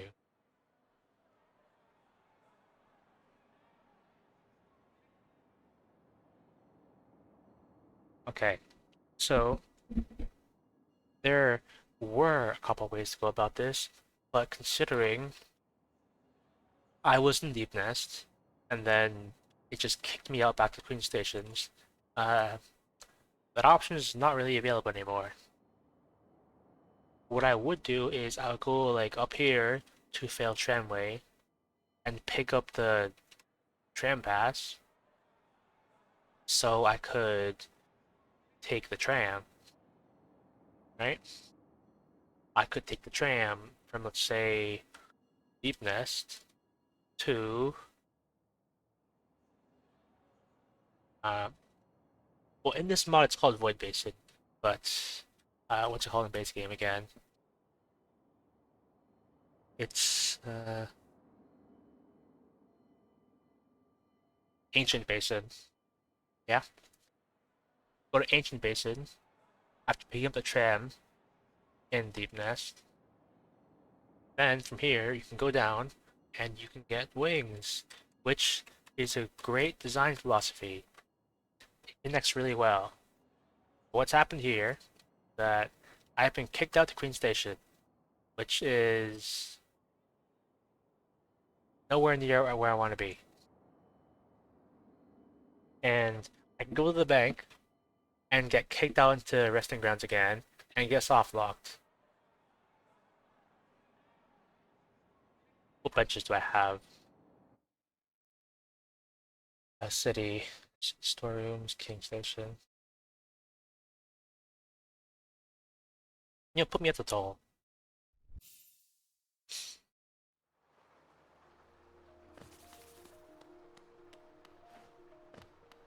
I don't feel bad at all about like warping around.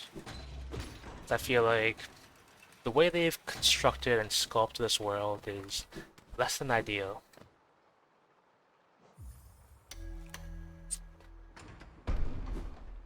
Especially with the blocked passages. Like, I want to say red flag, but that's not a red flag, if I'm honest. That's more like a major issue. A lot of these issues exist only because this is not an original game. This is a mod of a game that already exists. And I've said this for Glimmering Realm too.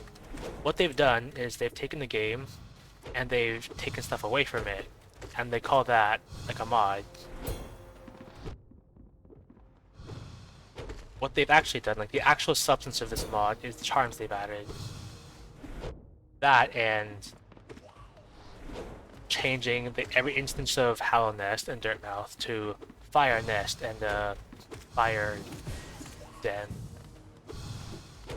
Which, okay, I gotta respect the hustle. They went through every line of dialogue and changed every instance of Fyrenest to this new world that they've sculpted.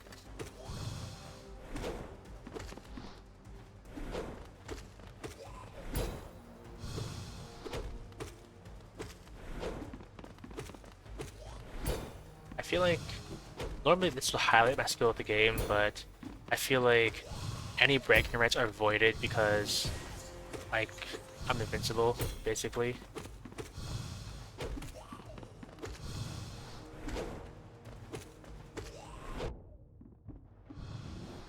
Like, let's say, like, oh, I'm doing this hitless, or I'm doing a big section of it hitless, but I lose probably more, like, impressiveness in that game when I do get hit.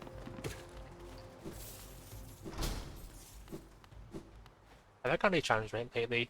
There's a while ago I talked about how you just get challenged for doing random things, and there's no indication of it.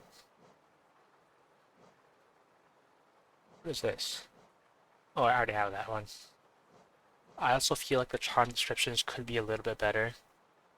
Like, embodies the Fyrenest, the weakness, and the wisdom of the Old One who bearer.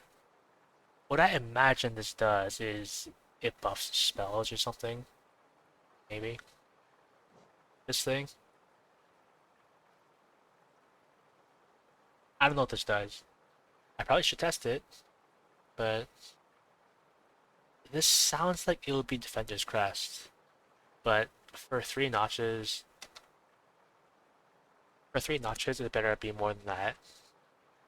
I don't think I have any other charms. Also, Luke's gonna love this one, Zoteborn. He supposedly transforms me into Zote, which it might actually change my appearance too, but that's not working because I have a custom skin. For this run, I opted to go for the Little Grim skin because Fyrenest, fire theme. And I felt like Grim was the most fitting one for fire. I could have got another skin. Like, I know there's another skin out there on the database that I could have got. I think it's the summer skin, which is, as you might expect, fire and heat themed.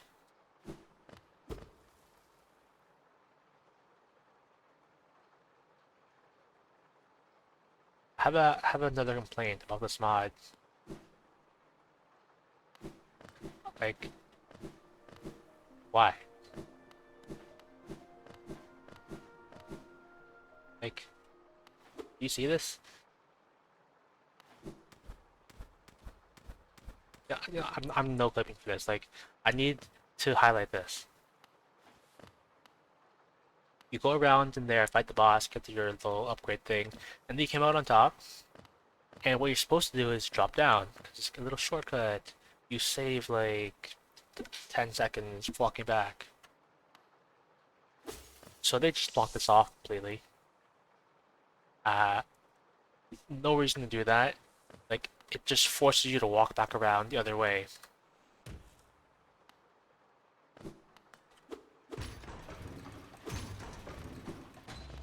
Right. Another little complaint.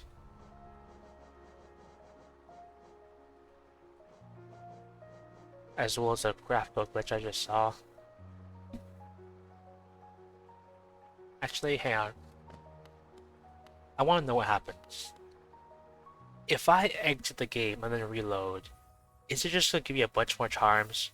Because that's what happened last time, like, when I first logged in today. Like, I opened up the game, loaded the save, and I had, like, 10 new charms. If that's the case, then that's another complaint. Like, as a former programmer myself, actually, let's see if it's true. No. Nothing new. So, what I was gonna say is, if I did get charms, that would indicate that I did something to unlock a charm, but it didn't give it to me until I reloaded the game.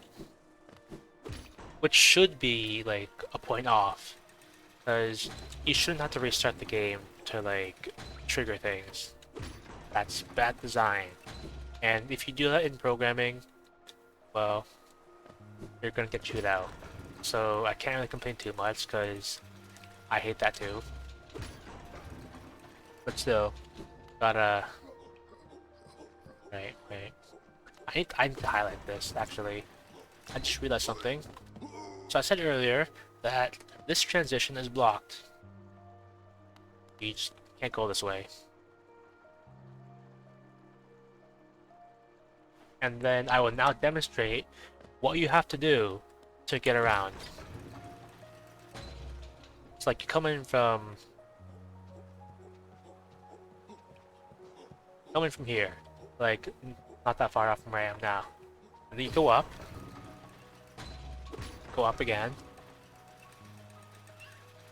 Long elevator right up. Go to the right and up again. Then you better hope you have Crystal Dash, otherwise you're walking. And this is gonna take you like, 30 seconds. Go around. You walk across this space. because that's where the transition is. Go down. You go down again. Not there, because that's, that would be too easy.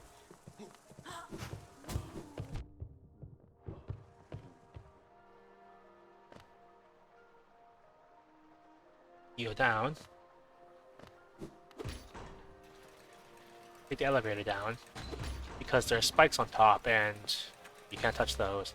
And here you would go left. Cross the statue, and then you'd be at Lambs.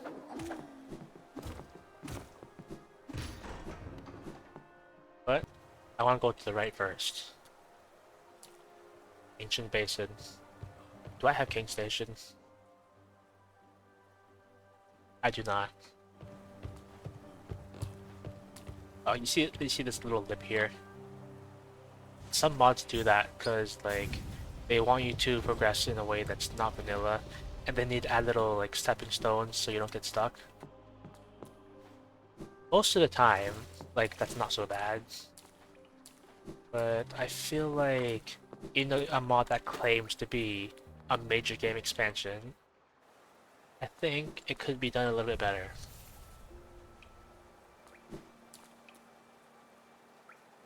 Okay. So this is a small inconsistency, but in this case for this particular stag station, I just paid the toll straight up instead of paying coin for it. Which is not the worst thing, like, that makes sense. You could do that in real life. So sure. Talk to this guy. For where I am in the game, you should really have more stag stations. But the reason I don't is because they just removed half of them. And I don't expect them to bring them back anywhere. Like, they're not gonna put the Green Pass stag in, like, like the Hive or something, or Palace Grounds. So I'm gonna assume you just can't get every stag. That also means you can't get into Stag Nest. So that's another area lost.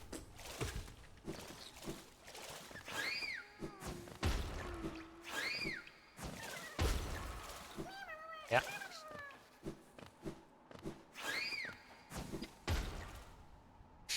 Like, I could, like, no clip through there and see if they did. Because if you can't get into Stag Nest, which signs point to can't get into Stag Nest, then what's there? Normally there are two, like, checks in there, like 2 items in there. One of which is, like, the station bell itself, which you don't normally see in vanilla, but in your randomizer it counts as a check. And then you also have a vessel fragment. That's vanilla. But in this mod, in this instance, I don't know what would be there.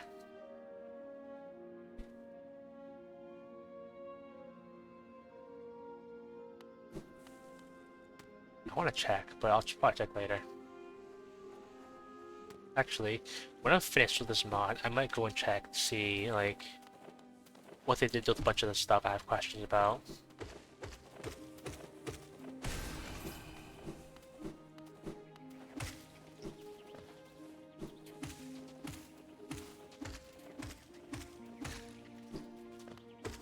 I should have got the Gatling gun aspid. That'd be funny. There's a mod that gives primal aspids to Gatling guns. And what usually happens when people use that is, like, they do a challenge run with that mod, among other mods, like, it's not the main challenge. And then they come across a primal aspid, and then they just whip out a Gatling gun, and it's supposed to take the viewers by surprise, as well as the streamer, because even if you've seen it before, you're not gonna expect, like, them to have a Gatling gun.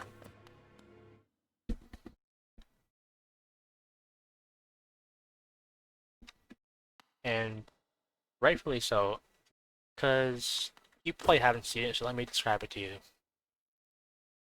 They have a Gatling gun. That's all you need to know. Tostaku. あ、 nail art. That's not a nail art. I have another complaint about this mod. Like, if this mod didn't go through the trouble of altering dialogue to better fit the world they constructed, I wouldn't complain too much, because that's a lot of work. But they did, and they missed the spot right here. Spiritual energy.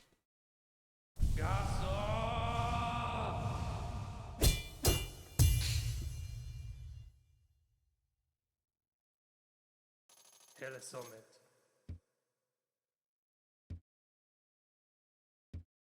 Bam. Finnen. Yeah. So what spiritual energy is, and I found this out when I talked to Mato. And let me hydrate.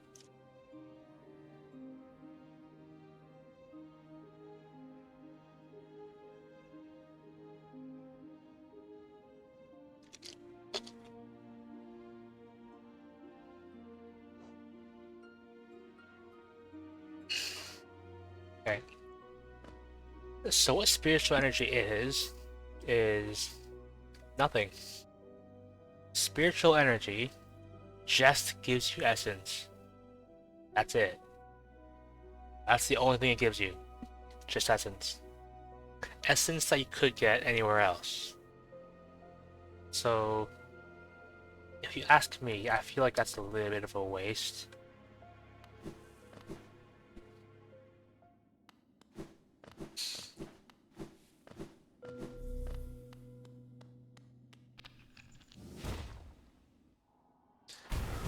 Especially since, like, he says it's a nail art. And maybe I'm just not understanding the lore or something, but the Nail Masters give you this spiritual energy. And they talk to you about, they tell you, like, they talk about it as if they're teaching you something. But I don't really feel like that lines up. If they were teaching you like a meditation strategy or something, then sure. But it's like, they're giving you spiritual energy. And I feel like that's not something that can be taught.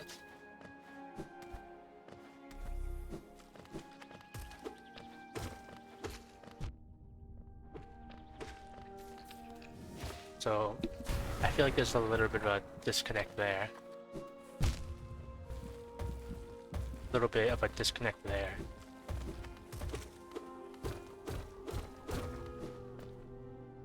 Oh, we're gonna go get the Colossal Geo Rock. It's a good thing I have Infinite Soul. Because I regenerate it for whatever reason. I don't even need the Geo.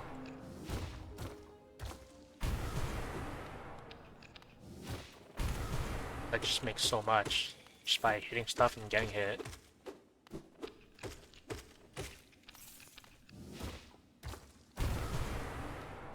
Yay.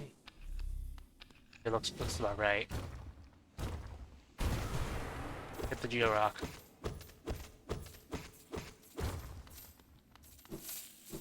For 20 Geo. That is correct. That rock gives you exactly 420 Geo.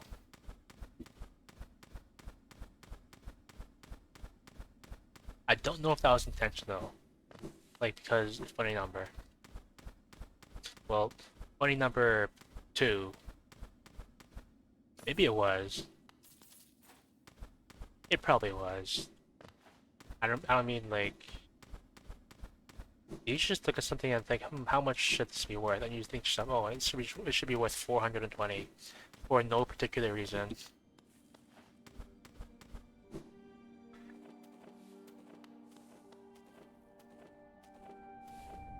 So, I believe Quick Slash should also be down here somewhere. I used to never know where Quick Slash was, like I used to go somewhere else. But I think I learned it's down here somewhere. Like you go to the left. And then there's like this little cave with a rightward transition. And on the tablet is Quick Slash.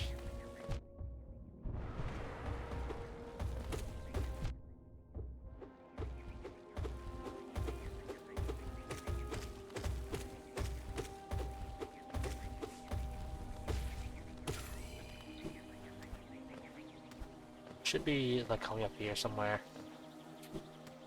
Yeah, I talked about having the Gatling gun aspect mod, but in this, I'm really glad that I don't, during this section.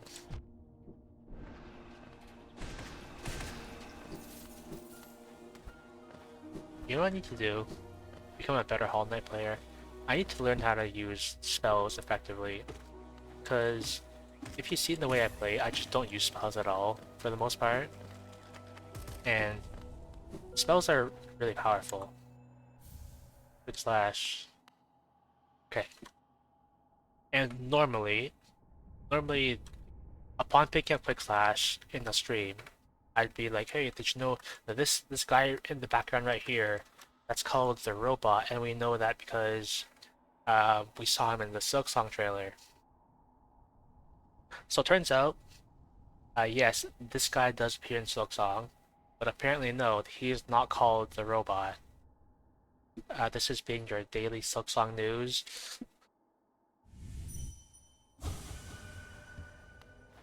Etc, etc. I should probably explain the joke for those that don't know. There's this YouTube channel called Daily Silksong News, and what they do is they post a video every single day reporting on whether or not like there's been any developments on Silksong or any news or anything. And 99% of the time, it's just like a 1-minute video. A 1-minute video that's just like, hello, this is your daily Silksong news. I am my name. And today is current date, like today is January 13th, 2024. There has been no news developments on Silksong. This has been your daily Silksong news. See you tomorrow. And it's just like that 99% of the time. But I guess they do sometimes spice it up. Like sometimes they get like a guest appearance. Like they get a guest on there and they get them to read the script. Like you get somebody else saying that exact same thing.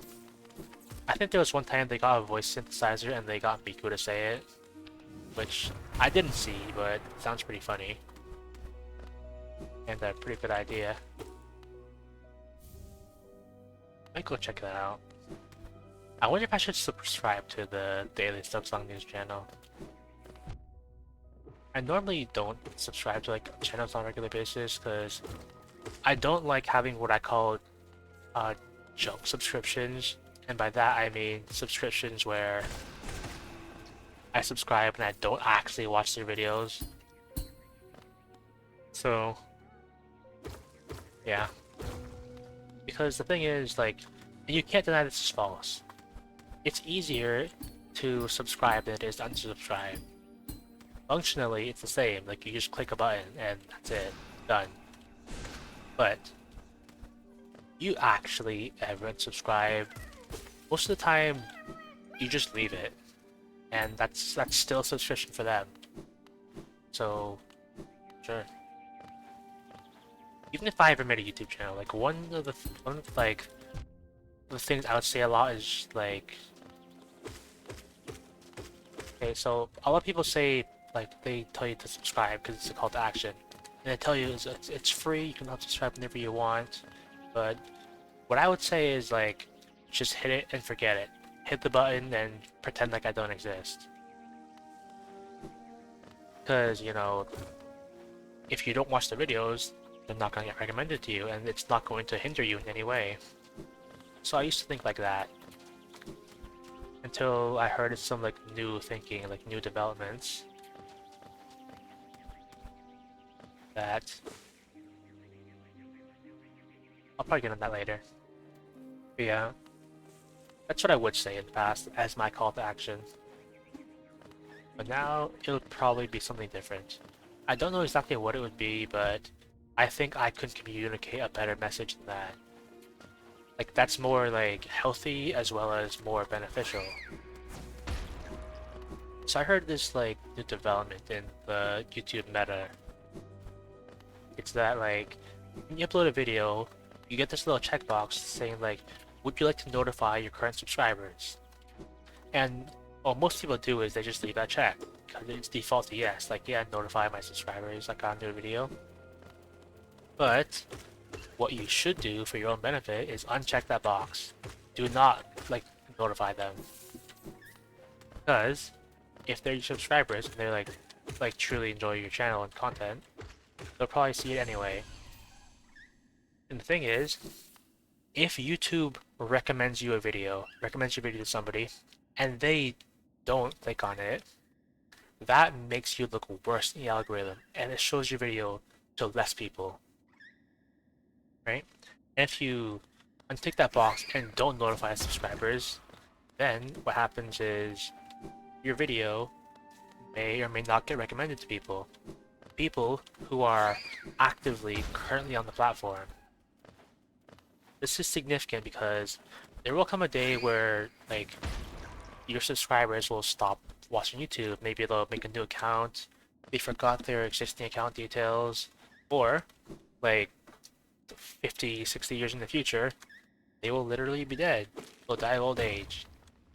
But their accounts will still exist. So what happens is, like, even though they're not on the platform, they're actually dead, YouTube will still recommend your video to them.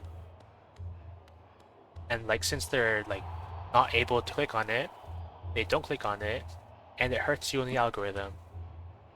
So, yeah. But let's see.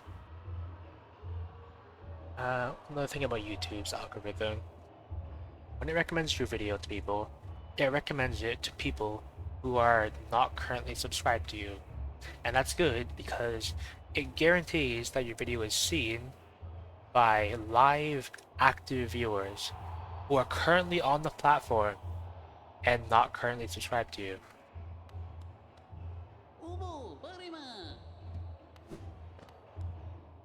Could do the Coliseum, but I don't really want to, I don't think.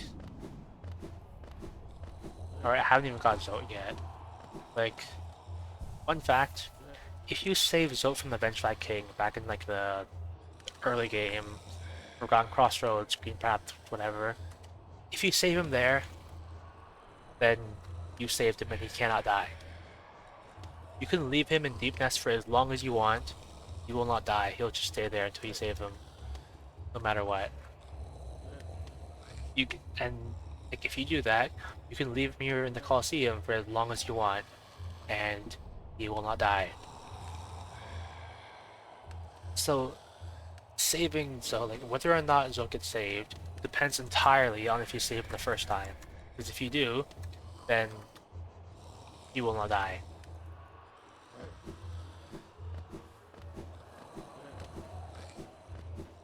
Okay, so I need to look at something here. I need to go to the left. Actually, wait, I get a Charm Notch for doing Coliseum 1, don't I?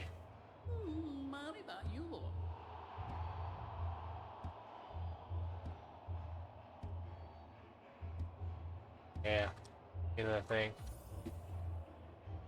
I want the Charm Notch.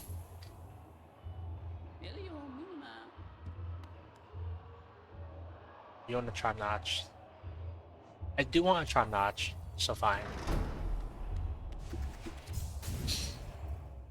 And it's just Call of 1, so it shouldn't be that hard. And yeah, this is before I've got Zote here, so if I do end up like getting Zote later, I'm gonna have to do this again so I can fight him and best him in the Coliseum, and then I'll come back to Dirtmouth. I mean, Firemouth, whatever the place is called. It's called like Fire Camp.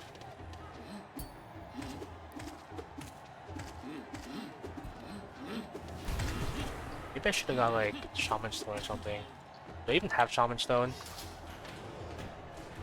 I do not.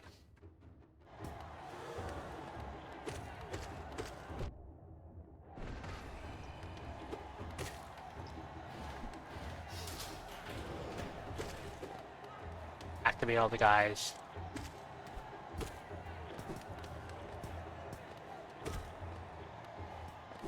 And then shoot them all.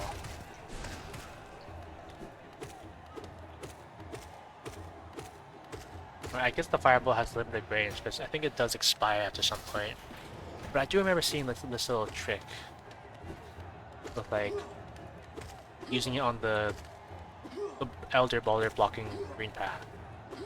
Apparently, if you position yourself just right, such that the firewall expires like right on them, then he's gonna throw.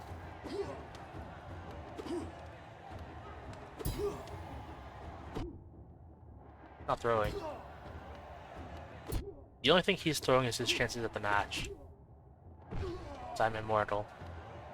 So if you position yourself just right and fireball him, like such that it expires right on him, supposedly it instantly kills him. I don't know anything about that strat, but I've seen it. I attempted it, but it didn't work, so maybe I'm doing something wrong.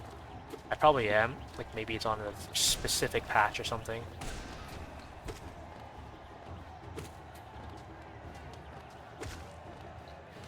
Probably is. Because you always hear about speedrunners like running the game on a really specific patch that has an exploit that you need to play the game quickly. I never do that though. I tell people I'm a speedrunner, but I never actually do stuff like that.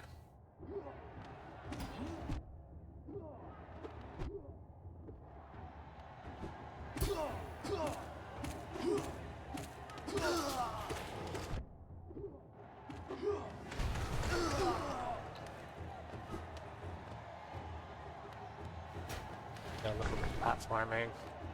Where am I gonna go next? I could go to Watcher Spire and get Lurian.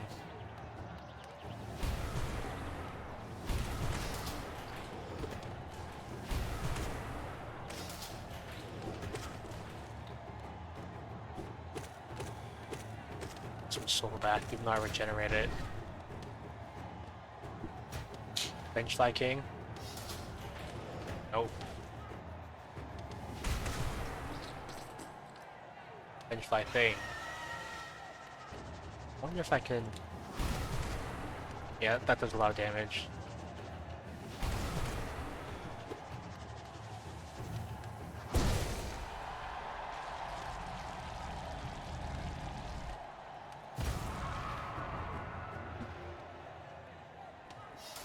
I was talking earlier about like the YouTube algorithm, but I feel like that stuff is only relevant like when you actually have some sort of audience.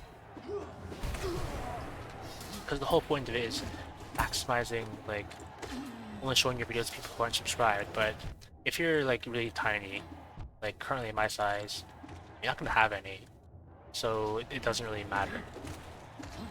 I don't think.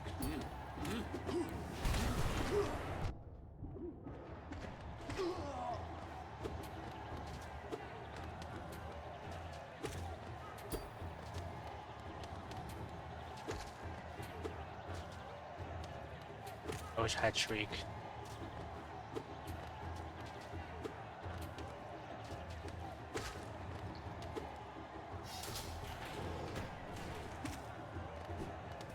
That it? Just one guy? Well, I should memorize the...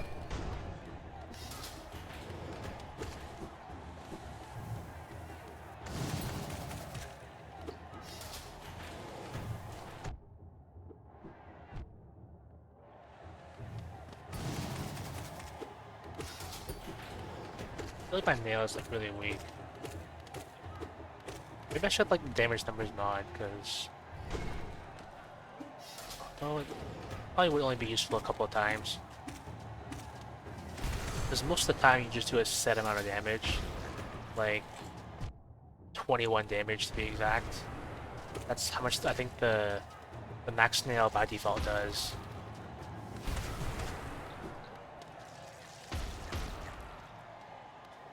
Res Mothers? No, Res Mothers. Yep, this last wave.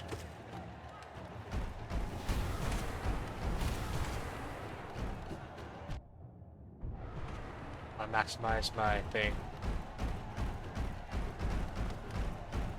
I have no soul.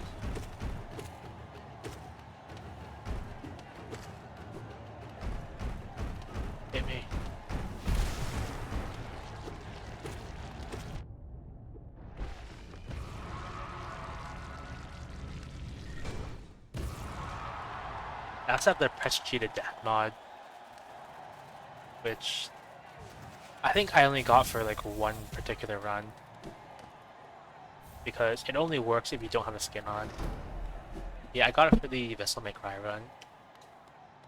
Because since that mod has a bunch of new attacks and animations, obviously they're not going to include the custom skins. So for that particular mod, or run I should say, I just left it off. I mean, I got the Prestigious Job mod because I'm going to have the default skin anyway. Wait, I see something up there. I see a platform. I did. Why?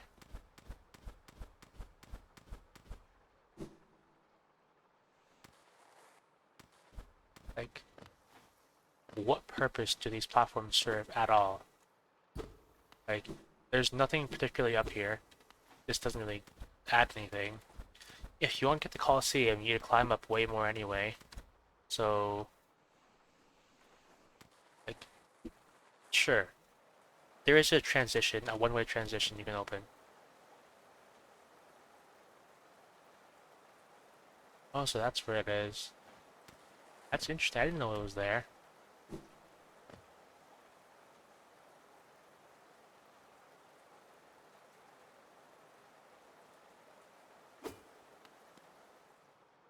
Hang on. I have a complaint.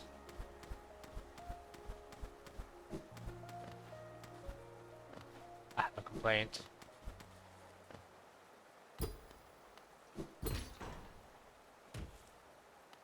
Yeah, so normally there's supposed to be like a little toll booth here where you pay for the elevator and unlock it. But it would appear that's missing. And that makes my like penalty for the resting ground soft lock even more harsh. Because I thought, oh, maybe like they expect you to get this elevator first. Like, okay, kind of fair, but not really. But kinda, but not really. But if they just removed the toll, then I don't really have any defense for them. Like, where is it then? Is it like in a vendor? I thought I bought everything for the vendors. Like, maybe I left it at Leg Eater.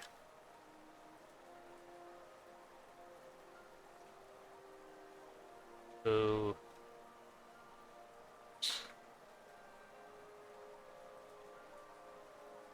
Huh. Now that I think about it, I don't see Leg Eater's icon on the map. Maybe it's because like I bought him out, but I don't think that's possible. He should still have like an icon on the map.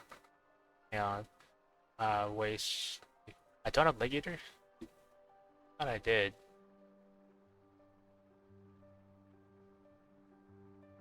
They removed Leg Eater? Because like in his map, he has a bench. Did I not sit on it? Okay, where's the nearest bench to Leg Eater?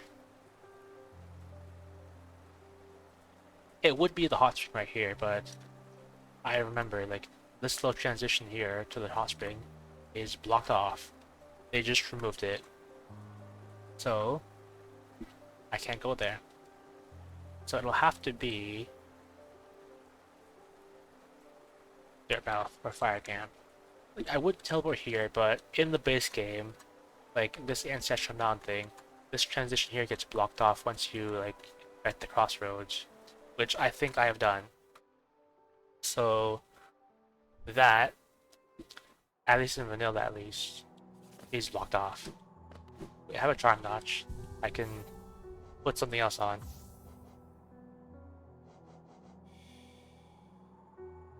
Your hydrate on sale. Okay, you get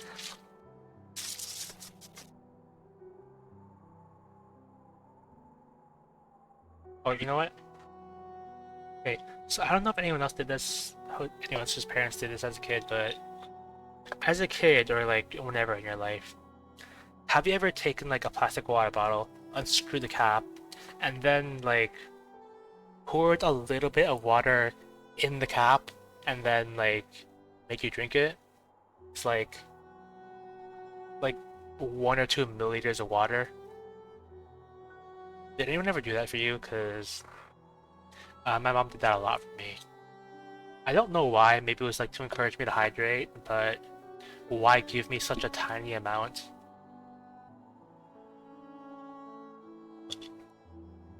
I would drink more, but you redeemed the one on sale. So, okay, I'll drink more. Also, I probably have like a sore throat. Yeah, cause yesterday, yeah, cause yesterday I was getting fully and maximally immersed in the world of Outer Wilds, and like I went an extra hour, and then I finished up stream, entered the game and all, and I was about to go shower, and then I looked outside, and I saw it was snowstorming, and then I thought, oh, well, I guess showering's gonna have to wait, cause I gotta get out there and go to work, because like I gotta clean the driveway before my mom gets home. Not because I'm like she asked me to or anything, but because if I don't, she's not gonna be able to like pull in the driveway. And it's a good thing I did, because by the time I finished, like was just finished cleaning up the last bit, she pulled in like at the slowest speed.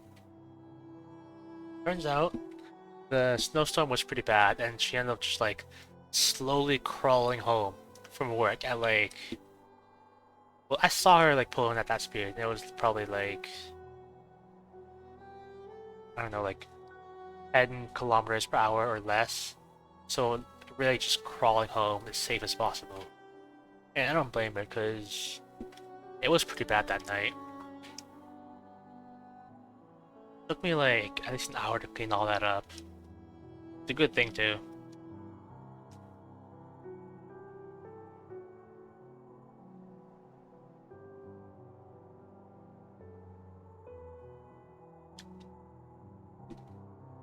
Yeah.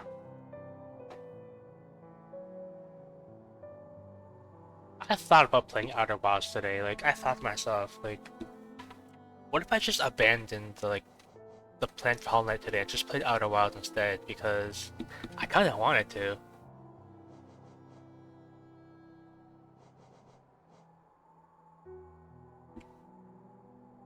Like I thought about just like, what if I just streamed that every single day until like I was satisfied with my completion of it?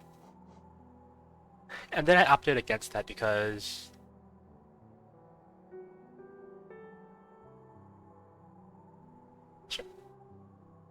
hang on, I just had to burp.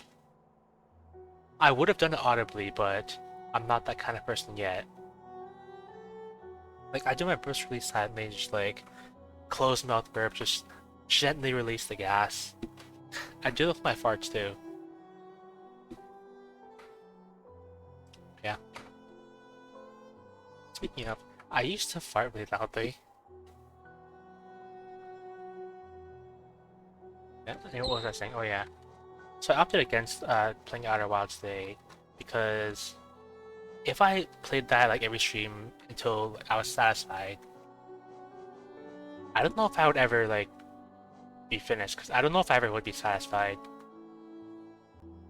Because I get the impression that pretty like large game in that there's a lot to explore. Large in that there's a lot to explore, but also because it was 10 gigabytes, and that's one of the biggest games I have on my PC now.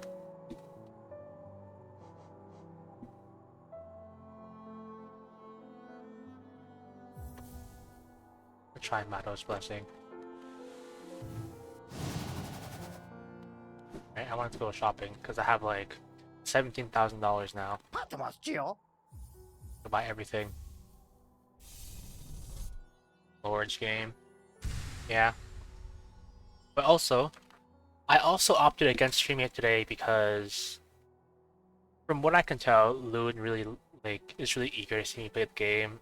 And ideally, I'd want to stream it when Loon is available to watch. Like give them the option. Because I know they're streaming today and like my stream is set to start when they're still going, so I wanted to be considerate and like not overlap.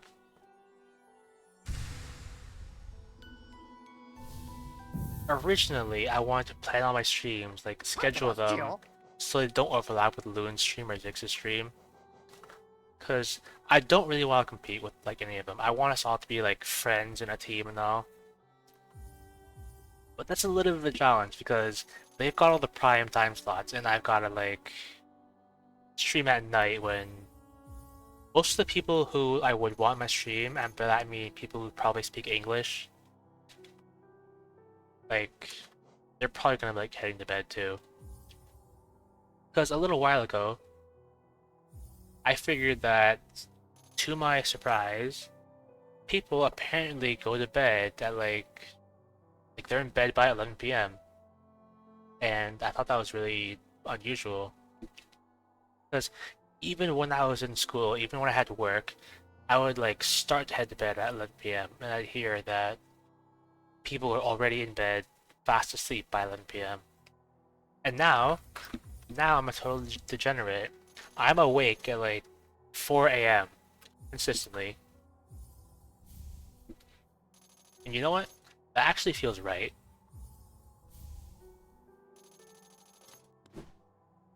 Technically, it's because of Loon that my sleep schedule became like this. But that's not in a bad way. I think it's more of a good thing. Because what happened was, I started talking to Loon, and we would talk like frequently, late at night. And she introduced me to the insomnia train. And we would end up talking to like... Well, it started out as like probably 2 a.m., then it went to 3 a.m., and then it went to like 4 a.m. So what happened was, my sleep schedule slowly got pushed back further and further. Until like we finally slowed down a bit, and then it happened to be at 4 a.m. You know, it feels good.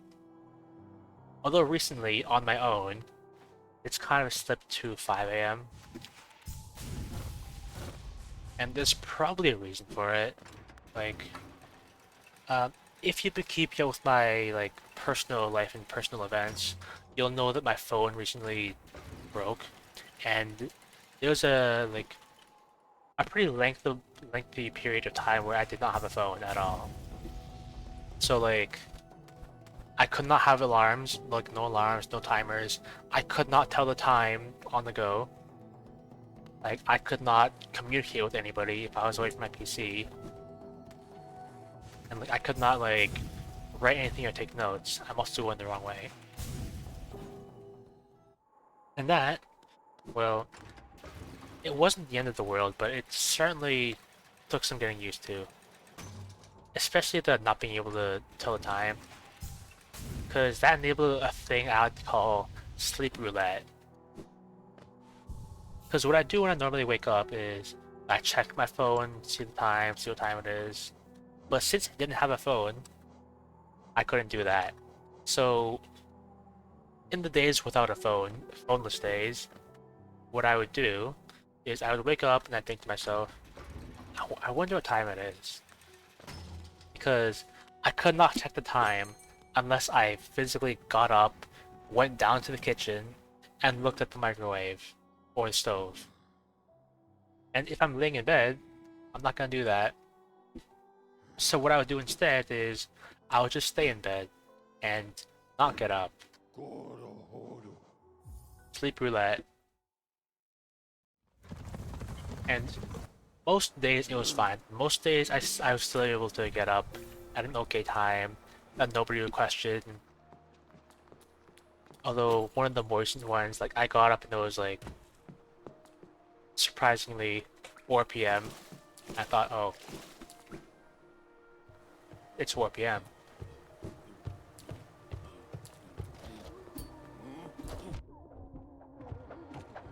When I'm concerned about waking up on time, it's not like because I have stuff to do, it's because like I want to give off the illusion that I'm a normal human being. Right? Not because I have work or like stuff to do the next day, although a lot of times I did. I want to appear normal. I want people to think like I have my life in order, right? Which I guess saying that, if I have to act like that, like pretend, maybe it's really not. You know what? No one's gonna like coach my life because I'm not gonna let them.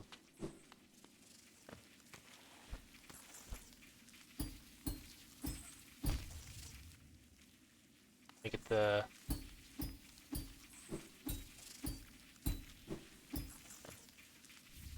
Wonders Journal.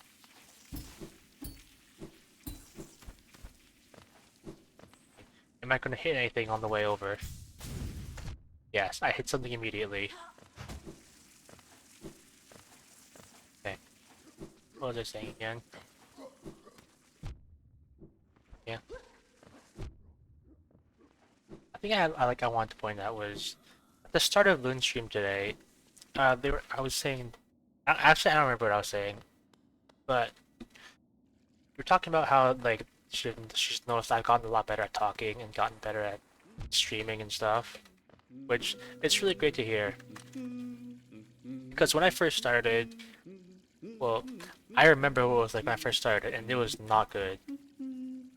I remember my first ever stream, like serious stream,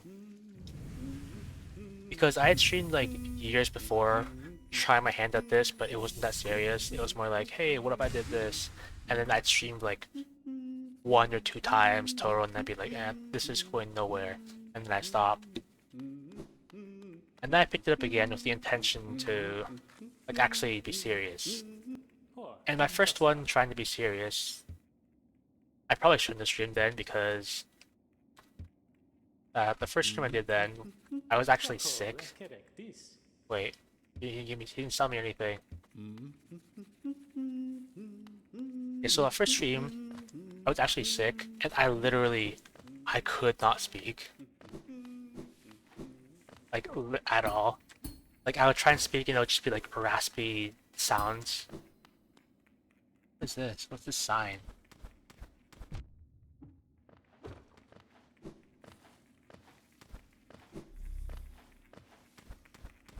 Yeah, I'm gonna have another scathing criticism about this mod.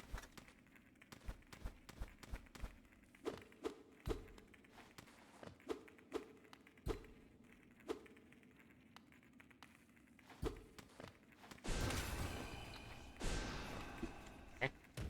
Well, I have another potentially scathing criticism about this mod. This sign is not here in the base game. They added this sign for a reason, and I don't know what that reason is. I think that would indicate to me that there's something.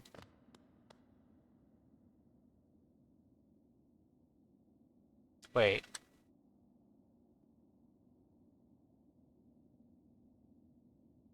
I guess look at me move right and move left on the map visually. So if you can't tell, that's not normal. Like I said before, they shuffled around the maps, and it would appear that they've shuffled around the palace grounds, and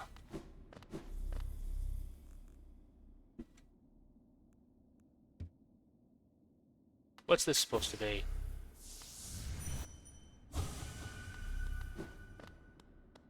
I don't know what's going on with that. Well, okay, so this is supposed to be a stag station, a fast travel point. Like, if this was the base game, which it's not. And this is actually the hive.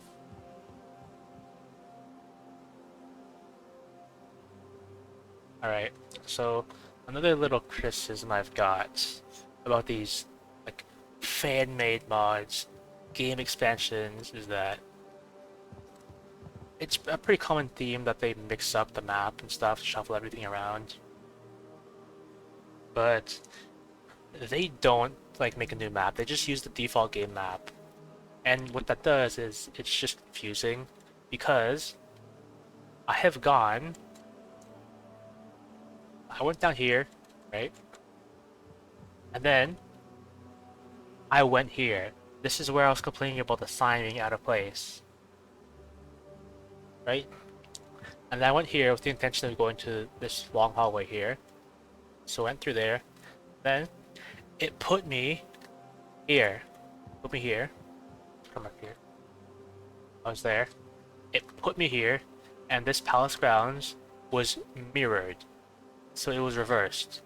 So I went across here, and then I went through here.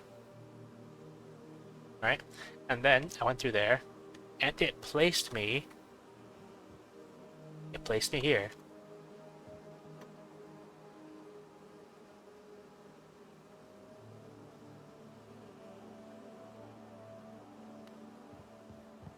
That's not even normal. I go back, does it like retrace? Oh yeah, it does. Okay, so that changes a lot of things. Like about my plans in particular. Because I came here so I could get a double jump. Because double jump is supposed to be right here. You know, through this hallway and everything, through all that. But since they shuffled everything around, I don't know where that is anymore.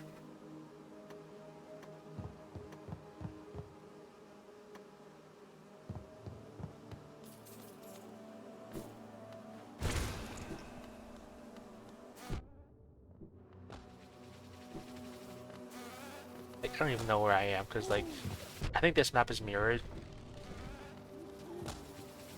It's absolutely mirrored because I'm moving to the right and moving left on the map.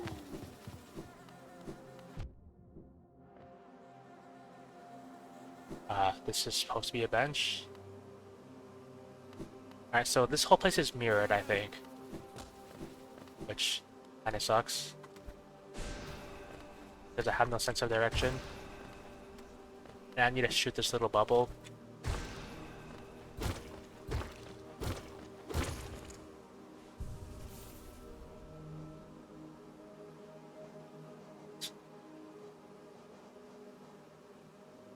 Yeah. So let me try and get this straight.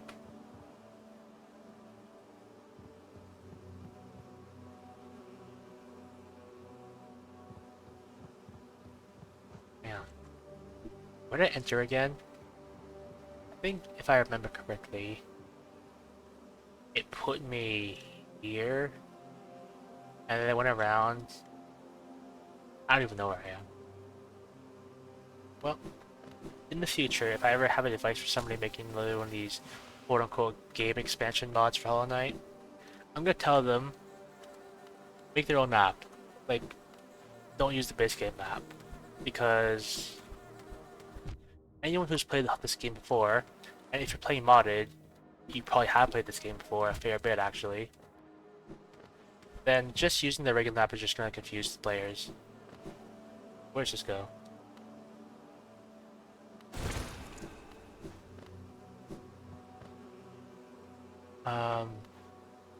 You know, like, get a little... Hit me? Up. Hit me over here. Hit me up, up. There's nothing up here. Alright.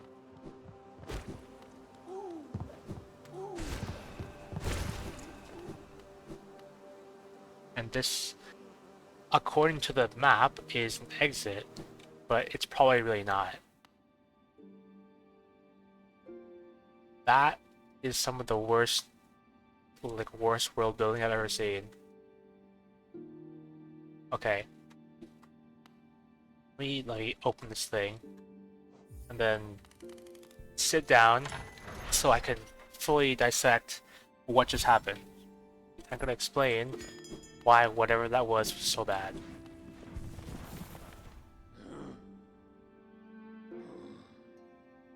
Okay.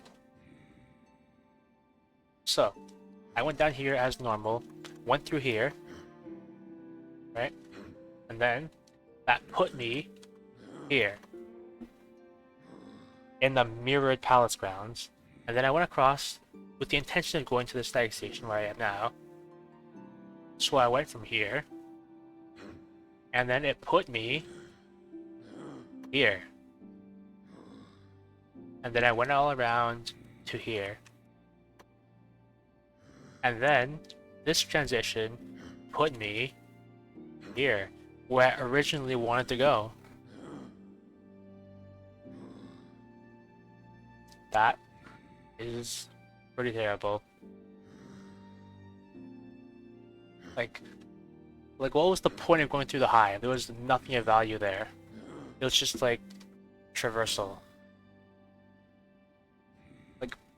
Like bro put a whole ass area with a bench in between like this little place right here. Between that and the stag station.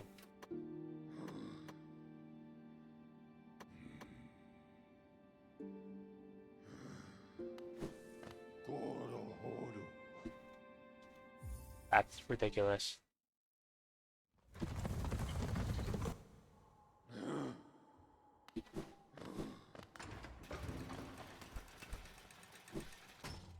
See, what's left now? The map.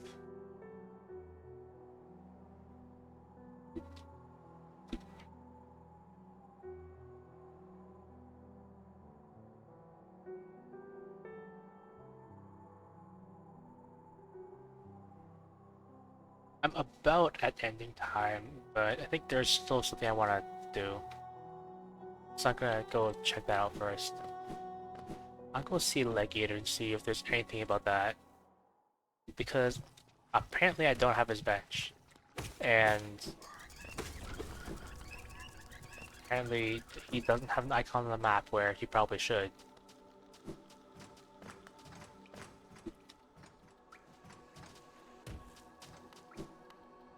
So I'm wondering what's going on with that. And I'm probably gonna find out.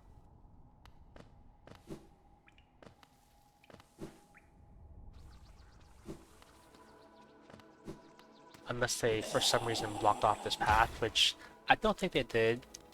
I hope they didn't. Because that would be a little complaint I have.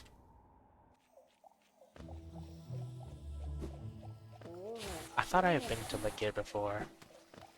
But apparently I didn't get the bench, which is weird, because if I'd been there, I probably sat on the bench.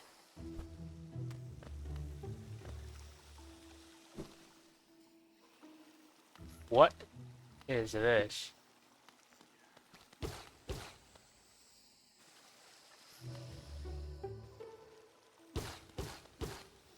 Well, apparently I'm tripping balls here. And I haven't been here. I get the idea, but this kind of hurts my eyes, actually.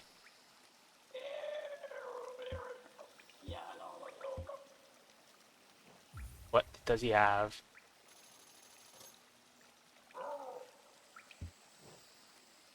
Regular stuff.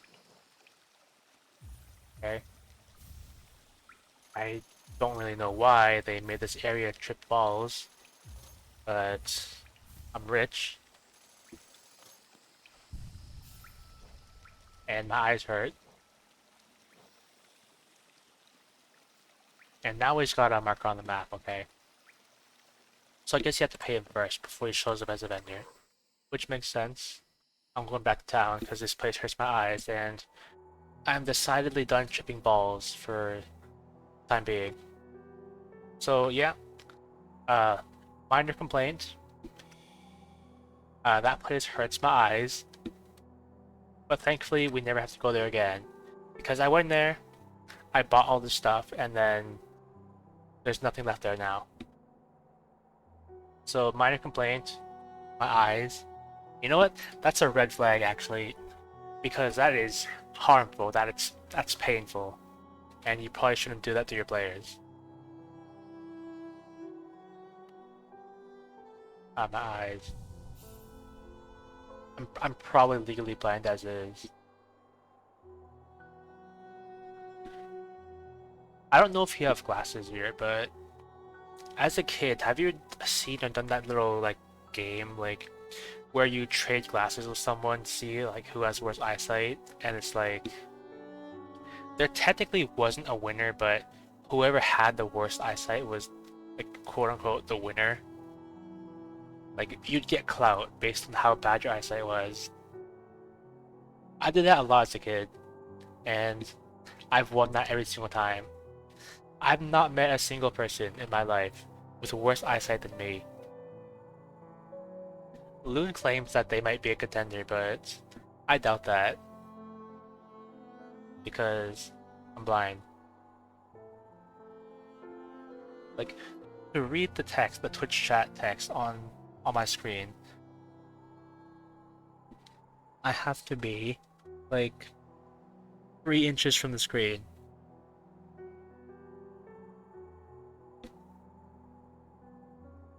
Yeah. So you do know what I'm talking about. That's exactly what I'm talking about.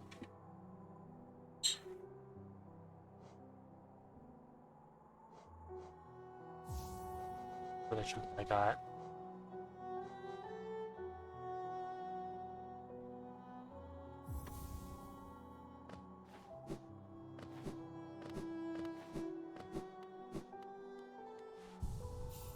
So I gotta ask now, how bad was your eyesight?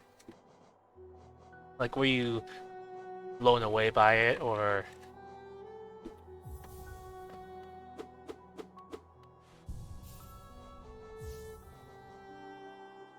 Yeah, that's what I thought.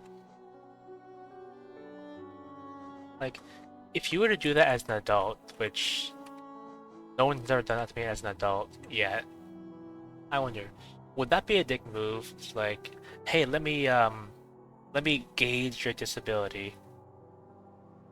Which I guess that's exactly what it is, when it comes down to it. Surgery. I think I've talked about the idea of like laser eye surgery or something, and in high school, like the topic of it came up between me and like my counselor, who sucked by the way, and they told me that they got laser eye surgery like a long time ago, and it worked out great for them.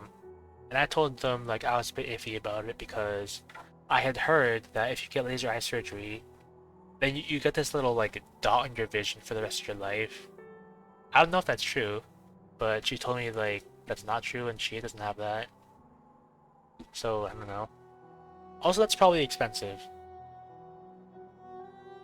And then like years later, like a couple months ago or something, I was talking to Loon about it on stream, and they said like it's probably scary. Like when you go, they give you like a little plushie to hold, and I said, "Oh, what if you bring your own?" Because like, you know, personal, personal connection and stuff. And she said, "No, it's not for comfort. It's like, it's so stressful. You're gonna subconsciously like rip it apart. You probably don't want to do that to like your most prized and loved plushie." And I thought, "Oh, yeah, that's probably right." Thinking about it, it probably is like pretty scary. Like, you have to have your eyes open, be conscious and awake, and you have to watch them like stick stuff in your eyeball. You have to imagine. Yeah. Even if I had the opportunity, I don't know if I would. Even if it was free and like completely safe and not traumatizing. Because I think at this point in my life, wearing glasses has kind of become part of my identity, and even if I had perfect eyesight, like if I woke up tomorrow and my eyesight was perfect, I think I'd still want to wear glasses because it's part of who I am now. But also, another thing I like about it is that I have little shields in front of my eyes. Like, I'm more immune to rain and snow in my eyes than other people because my eyes are kind of protected.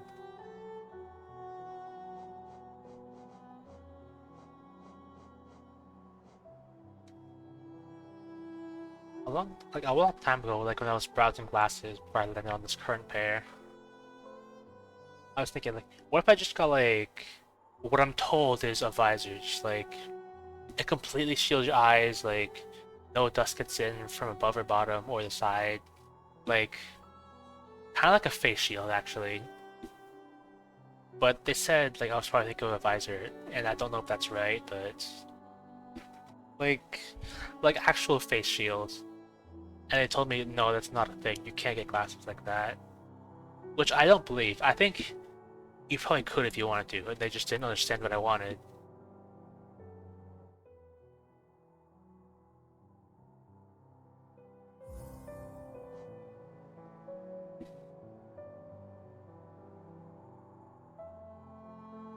Yeah.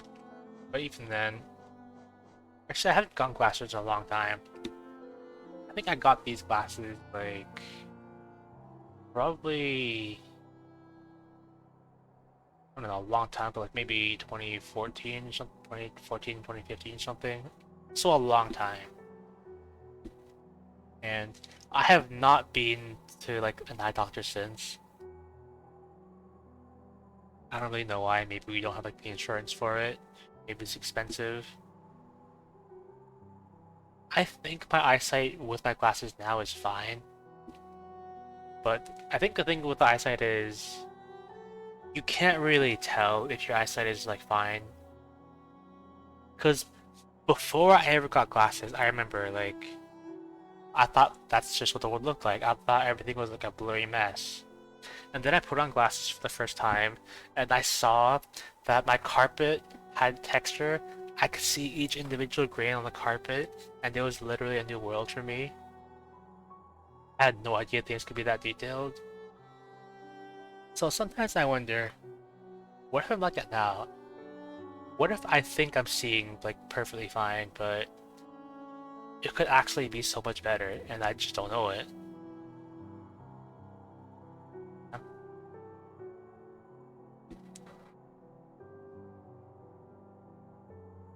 Yeah.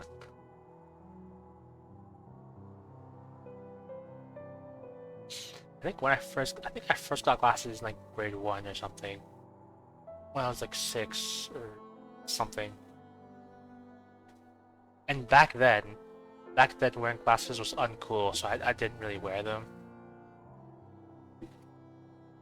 Yeah. And I have this like little story, like that I'm mildly upset about. Something that happened to me when I was in grade 1. So I was sitting at the back of the classroom, and my teacher knew I had glasses, but I wasn't wearing them at the time. I was sitting at the back, and we were doing this little worksheet, and I was wondering like, how do I spell this word? So like I waited a while, and like I asked like, hey, how do I spell this word? And like the teacher, like my grade 1 teacher got mad at me for asking how to spell the word. You know why she got mad? It's because that word I was trying to spell was written at the front of the room in bright neon orange marker on white paper. So she thought, like, it could not be easier to see. I should be able to see it just fine. And she told me to go get my glasses because I'm blind. She said I'm a blind fuck. And, like, I thought that was really weird. Like, as a kid, I thought, like, they would help me. And not, like, try and gaslight me about life. But I still stand by the fact that them using bright neon orange on the white paper was a pretty dumb move. Like, if you have neon orange text on a white background, is that really easy to read? Because I don't think so. I didn't think so then, and I still don't think so now.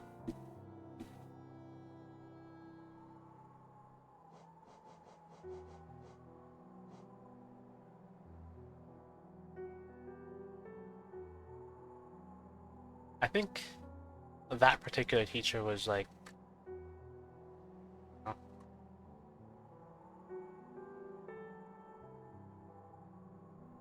they were not that great. I've had a lot of bad teachers, especially in elementary school.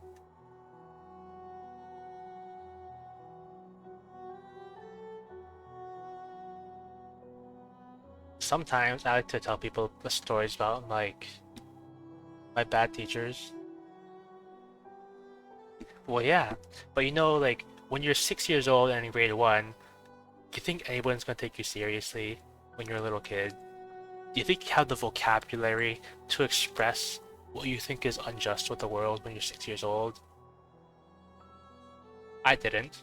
Or maybe I did, I just didn't know how to express it. Because back then, like, I was pretty much nonverbal all the time. Because I probably had some kind of disorder and it was never recognized. And it's still not recognized.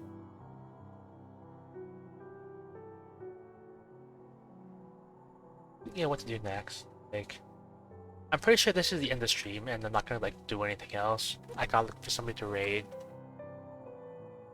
I think what I'm actually trying to do is like, I'm trying to stretch out the VOD timer to like over 3 hours.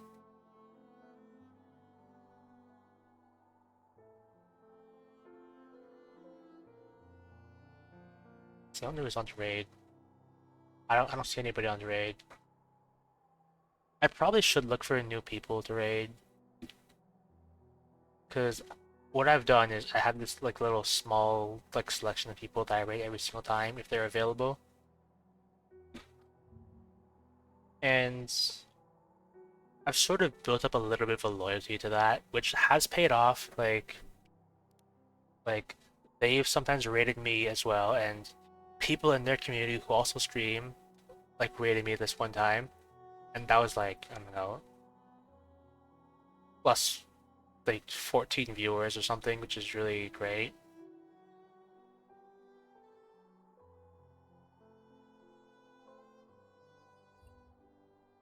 But I probably should like look for new people to raid, because if I just raid the same people, anyone in their community who would follow me and check me out probably already does, so I'm not really gaining much.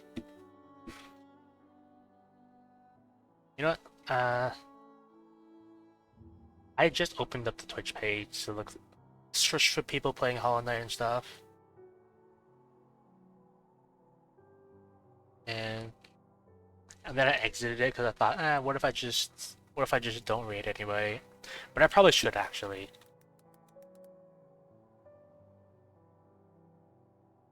Like, I keep putting it off, but I probably should do something.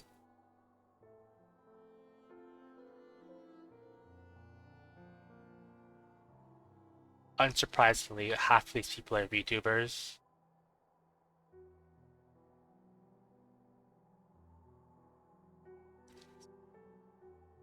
See, I'm looking at it now, I might still not.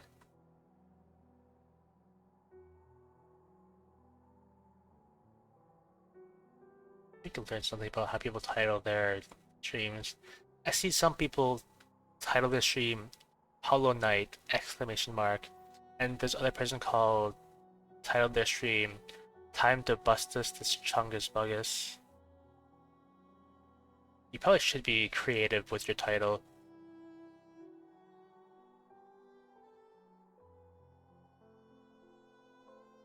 Oh, I was looking at this one title and I was thinking that's a weird title, but then the guy's Spanish, so it's probably not in English, so that's why.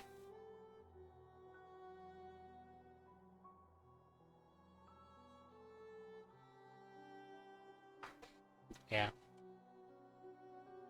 I think what I'll decide is I probably won't straight out, because social anxiety and stuff.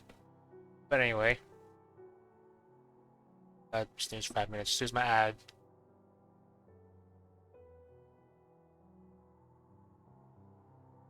Alright, so next week, I started releasing my schedule on Mondays now on my Twitter. I think so far it's looking like I stream on Tuesdays at 4 p.m. EST, Fridays at 4 p.m. EST, and Saturdays at 8 p.m. EST, usually for 3 hours. And, well, Outer Wilds is now on the docket, so... And I'm itching to play that, so I might play it on Tuesday, depending on how things go. I might have to ask Loon about it, since I know I probably shouldn't hold myself back, like, for someone else's sake. I should do things for myself, but seeing how excited Loon was to see me play Outer Wilds, I want to at least give him the opportunity to be able to watch, you know?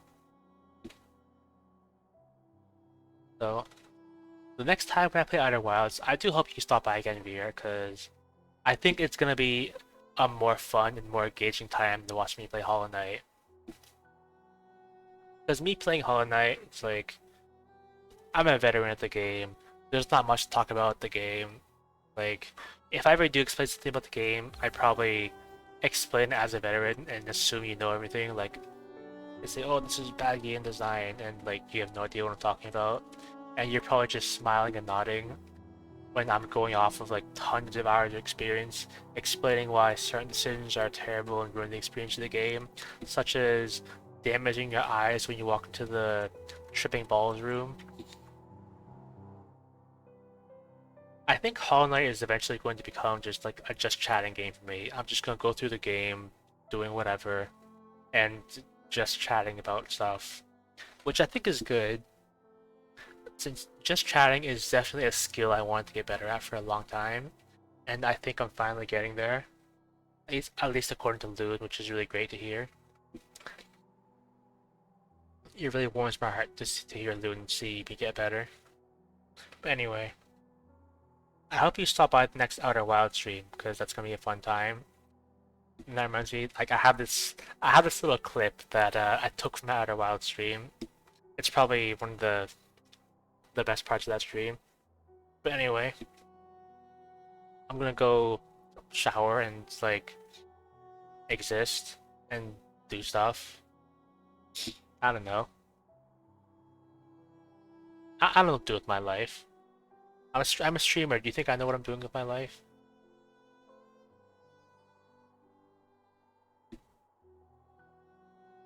But yeah. Well, thanks for stopping by. Even though I technically asked you to last time. I'm gonna stop streaming, and I'm probably gonna harass you on DMs because I don't know how to end the conversation, etc., etc.